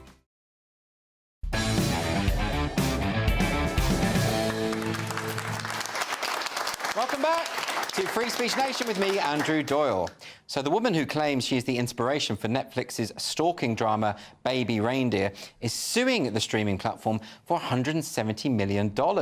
Fiona Harvey, who says lead character Martha's life is based on her own, denies ever going to prison or to court as the show portrays. Harvey alleges Netflix allowed viewers to track her down in real life and that she is now being inundated with abuse, according to legal dossiers obtained by TMZ. And so to discuss this, I'm joined by the lawyer, Joseph Cotry-Monson. Welcome to the show. This is a very complicated and unprecedented situation. We're dealing with Richard Gadd, who is a stand-up comedian and a creative individual who has written a drama based on real-life events. Isn't he allowed some artistic license in terms of how he portrays that? Well, Andrew, you always start with the big questions, don't you? Yeah, where there's muck, there's brass. We're going into Los Angeles in the libel court, and it's over reputational damage. It's about whether statements made apparently about Fiona Harvey, as I think you rightly say, it's generally accepted that it's her. But were those statements, were those contentions in the series correct? Probably more importantly, was what Netflix executive Benjamin King said to a select committee a couple of weeks ago, was that true? Because he called it the true story of a convicted stalker. Well, those are big words, aren't they? Do you know what? If she got 5 years, that's really something I would not expect, and the reason for that. So let's clarify that. So you have an executive from Netflix saying this is based on a true story about a stalker. At the beginning of the first episode, the words come up, this is a true story, not this is based on a true story. You also have the press release from Netflix saying that this is a true story. Is that the issue? Had they simply put based on a true story or inspired by real life events, would that then be okay? Because I do worry about people saying to creatives, you can't use elements of your own life in your own work. Yeah. It's a good point. And lawyers often use phrases like fact and degree. What they're talking about really is the total context. So, yeah, but what you don't do is make the lead actress look pretty similar to who we've seen on Piers Morgan in an interview, for example, saying how upset she is, Fiona Harvey. I think the difficulties are technical, however, because I don't think that this is about whether we're bothered from the point of view of Fiona Harvey's reputation, whether she was convicted or not, because in fact Laura Ray is a Scottish barrister who's come forward, also spoken to Piers Morgan, and basically said, yeah, I was stalked by this person. I'm the lawyer they were talking about. It's my son, my disabled son, who she reported me for abusing to the police. Now, I'm not saying that that's true, but she says there was something called an interim interdict, which is a Scottish equivalent of a restraining order or a non-molestation order. Now, okay, so that's true. Well, let me ask you about that. If it is the case that, because obviously even the show itself alludes to this idea that the character of Martha was previously in trouble for stalking or allegations of stalking. There have been allegations against Fiona Harvey that this is the case, that she's also sent numerous obsessive messages to other individuals, including a senior politician. Now, if those things turn out to be true, does that mean that she has no right to sue for things that are not true within the series? Well, it's interesting because the way that libel law works is if you can justify the major part of the libel, then you can get away with it. This is what found out, I think, the News of the World when they said that Max Mosley was cavorting with Nazi escorts. They weren't Nazi escorts, and that was so scurrilous beyond beyond the fact that they were sex workers. Well, that he was partially successful in that claim. So publishers can only go so far in terms of making mistakes. But it's an interesting question, this. There could be a technical finding based on the fact that incorrect things have been said, but then it's a question of proving reputational harm, whether there has been actual loss. I understand, although I'm not professing to know this, not having seen a finding on it, that Fiona Harvey has not got a significant work history, so claiming loss of earnings will be difficult. And what is the real harm? if the evidence is there, and it goes to the evidence, not necessarily what has been said about the evidence by Netflix about whether there was a conviction or not. If she is a stalker, a claim will either fail or damages will be negligible. And those no-win, no-fee, presumably lawyers that have approached her, as often happens in America, where there's a dollar to be earned, on a no-win, no-fee basis and claiming this $170 million, well, they won't get very far on their 25%. So that's very interesting. So if it is determined that she did behave in this way that is alleged, in terms of the activity that has been deemed stalking, then it doesn't matter, from what you're saying, it doesn't matter that there are suggestions in the series that she sexually assaulted him, that there are suggestions that she went to prison and was convicted. You're saying that those things might not matter? Well, there are different issues. I think one, saying that somebody's been sexually assaulted another person is probably worse than stalking. It's materially different. I think the punishment for the stalking is less important than whether the stalking took place. And I have to say, I am deeply skeptical about the idea of a 5-year sentence. The landmark case in 1996, I think it was Anthony Burstow, you may remember it, it was one in which GBH, grievous bodily harm assault, was pleaded guilty to by the defendant on the basis that the stalking was so bad it caused real significant psychological harm. That was only a 3-year sentence. This, 5 years, I'm skeptical about it. It remains to be seen. I mean, surely that will be on record. It will be a matter of fact whether she was convicted and went to prison or not. And presumably she wouldn't bring this case if that were in fact true. Wouldn't make any sense, would it? In my job all the time, people say, and sometimes defendants or witnesses say, well, I wouldn't have done that because then I would have got caught. So obviously, logically, I wouldn't have done that. Or why would I do that stupid thing? People do stupid things all the time. I'm not saying she has made a mistake or her lawyers have made a mistake or not, but I wouldn't read in and assume the logic of their actions as to the fact that something exists behind it. Can I ask you very finally about this question of artistic freedom and the impact on creatives? Because if it is determined that the lawsuit is successful, if it is the case that Netflix has actually made a real mistake here in terms of their depiction of a real-life individual, will they be hyper cautious in the future? Will stand-up comedians have to be extremely cautious about mentioning individuals from their own life? Is it going to change the whole industry? Stand-up comedians are already pretty careful when it comes to talking about other people. Really? And Netflix, not the ones I know. Well, I think talking about cases where they're still sub judice, they still have to be heard, for example. I think for the most part, apart from in the respect of R. Kelly, who I remember Dave Chappelle say, I think that guy did it. Having listened, of course, in advance to those audios of him boasting of his crimes as he was conducting them. That's one thing. But I think generally speaking, comedians are careful. I think people like Netflix, organizations like Netflix, they should be hyper vigilant. These are people's lives. And while Baby Reindeer, it's a seminal cultural event. It talks about issues of male abuse. It talks about stalking. It's wonderfully written. It's brilliantly acted. It has a sense of real intimacy in the way that it gets the message across.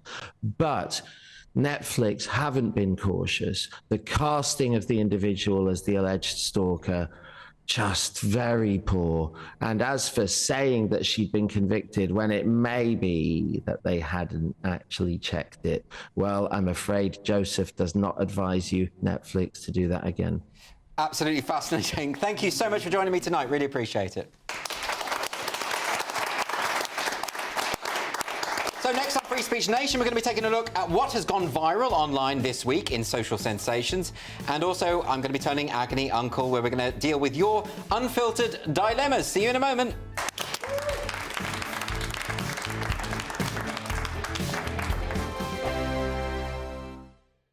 If you want your news to be straight talking, this is a nightmare for the Conservatives again. Down to earth. It's not just Nottingham where this is happening, is it? And most importantly, honest. Hard-working, middle-class taxpayers, they'll get their book thrown at them. They catch me, Martin Daubney, Monday to Friday, 3 till 6 p.m. on GB News, Britain's news channel. This is GB News, Britain's news channel. D-Day was shrouded in secrecy. Ken Hay was days away from landing in Normandy and still didn't know what was happening. I don't think we really appreciated what we were going into. Actually, on D-Day, I was on a 30-mile route march, and we see the planes going over and that sort of thing.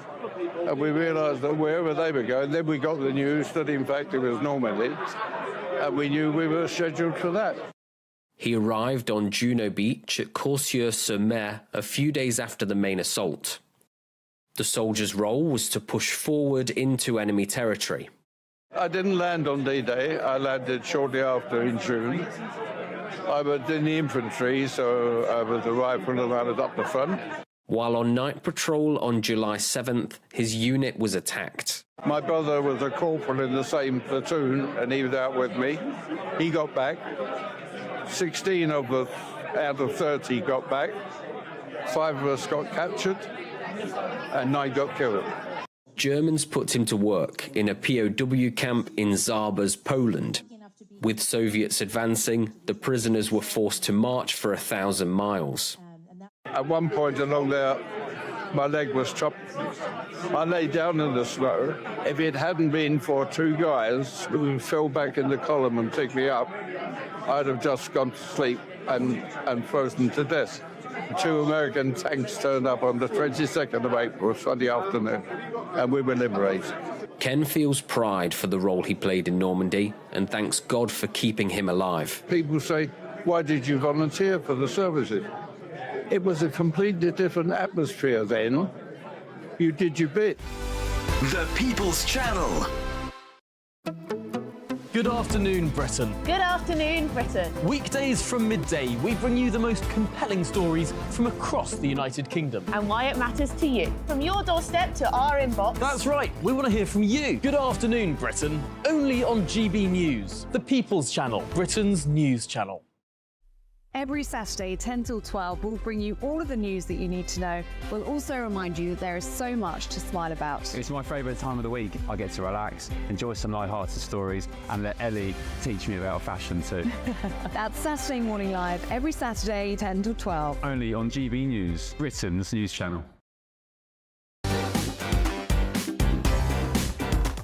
On Mark Dolan tonight, in a Take at 10 special, I'll be paying tribute to the TV doctor Michael Mosley and explain how his incredibly simple and effective method has helped millions of people to lose weight and reverse their diabetes. Don't miss it, it may just save your life. Plus tomorrow's papers, Anne Widdecombe, royal expert Angela Levin and my top pundits. We're live at 9.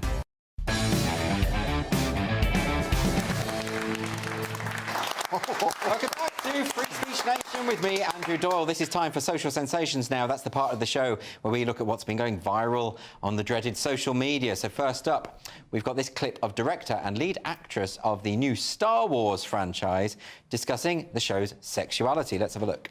People have told me that it's the gayest Star Wars, and I'm frankly... You're offended? Into it. No. I think that Star Wars is so gay already. Okay. I mean, have you seen the fits? We'd be like, look how gay this is, and then send each other a reference photo. And are you telling me, with a straight face, that C-3PO is straight? So obviously C-3PO isn't straight, but the thing... The shiny camp one. Yes, Okay, of course. fair enough. But then, you know, they do tend to infuse the latest Star Wars stuff with identity politics. There was even an interview where I think the actress said that the whole point of this new show is to make white people cry. I did see that. Yeah, I mean, what a statement. Why alienate a lot of potential fans? Great question, Andrew. Are they challenging themselves? I don't know. I mean, it's traditionally, isn't Star Wars mainly aimed at sort of frustrated straight men in their bedroom. Oh, well, I mean, yes. I was a fan when I was a child, so I might be backing up the other side of it. I had the Millennium Falcon and all that kind of stuff. Yes. And I actually had a costume as C-3PO and a lightsaber. And that doesn't surprise me at all.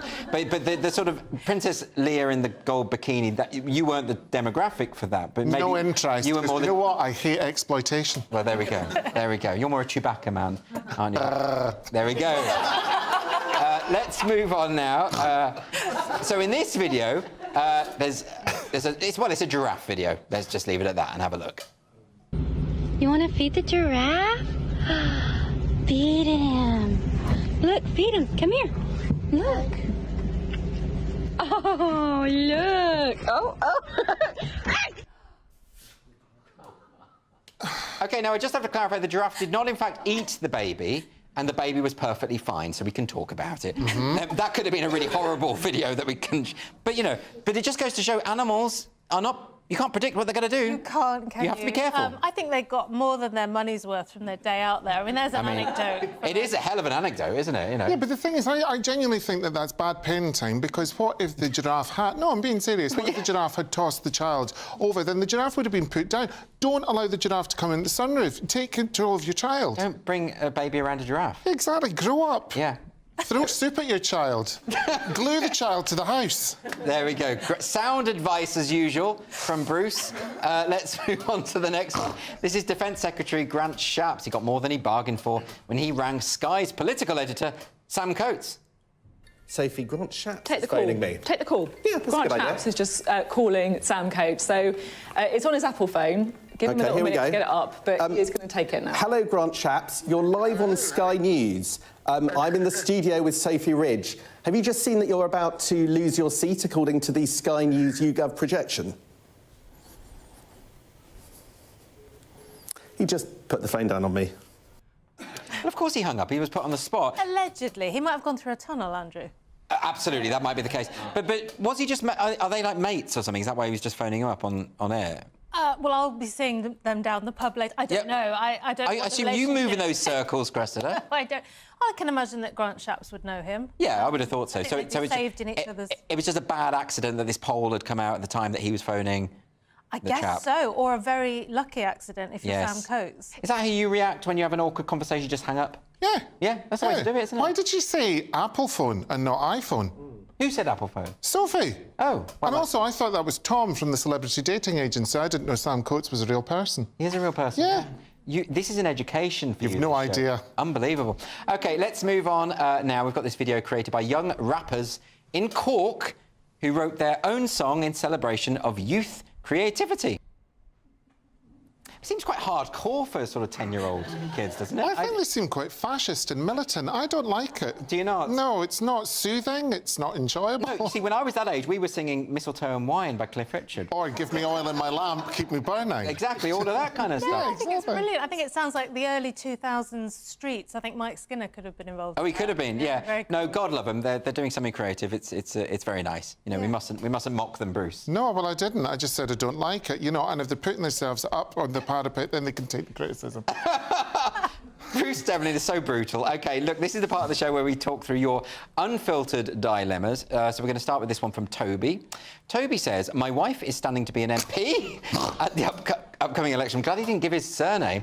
I can't stand the idea of being married to an MP and the attention that comes with it. How can I derail her campaign without it being too obvious? This is one hell of a dysfunctional relationship going on here, I think. What do you think? Is this true?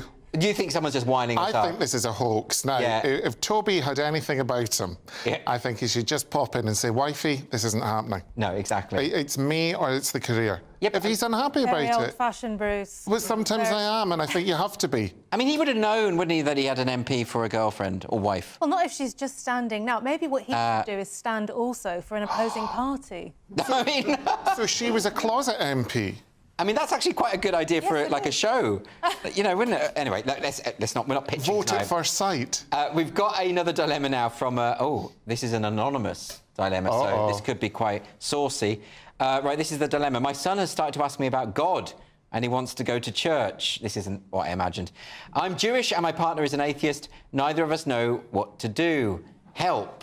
What do you think? I think find a family friend a trusted family friend who's a fan of wee Jesus. Yes. And get them to take the kid along. Well, you know, the kid should be able to... I mean, surely if the kid... How old is the kid? Well, they don't say. Right. They don't give us any details. That's the trouble with Anonymous. But surely you should accept that your children might have different beliefs than you and they should be able to do what they want, Yeah, right? but if you feel uncomfortable going, then why don't you get someone that already goes to take the child? Well, there's exactly that. I mean, unless the religion is something like Satanism or something, I mean, that might be a problem. Yes, they can find that on the internet, I'm sure. But I don't know, maybe take them to a really long service if you're trying to put them off. Do the equivalent of the smoke a whole pack of fags thing. You know? Absolute sound advice from Cressida Wetton. Listen, that's all we got time for, but thank you so much for joining us for Free Speech Nation. This was the week when Rishi Sunak managed to offend the whole nation. Keir Starmer looked relaxed and cool in front of the cameras. No, he didn't. And Bruce reinvented the short suit. Thank you to my panel, Bruce Devlin and Cressida Wetton, and my guests, Helen Pluckrose, Helen Joyce, Chris Ilton, Francis Myers and Joseph Cotry-Monson. And by the way, if you want to join us live in the studio and be part of our wonderful studio audience, you can easily do that. Just go to www.sroaudiences.com. The website is right there on the screen right now. Come along and join us. Stay tuned for the brilliant Mark Dolan tonight. That's coming up in just a moment. And please don't forget that Headliners is on every night at 11 o'clock. That's the late night paper preview show where comedians talk you through the next day's top news stories. That's on tonight and indeed on every night. Thanks so much for watching Free Speech Nation. I'll be seeing you next week.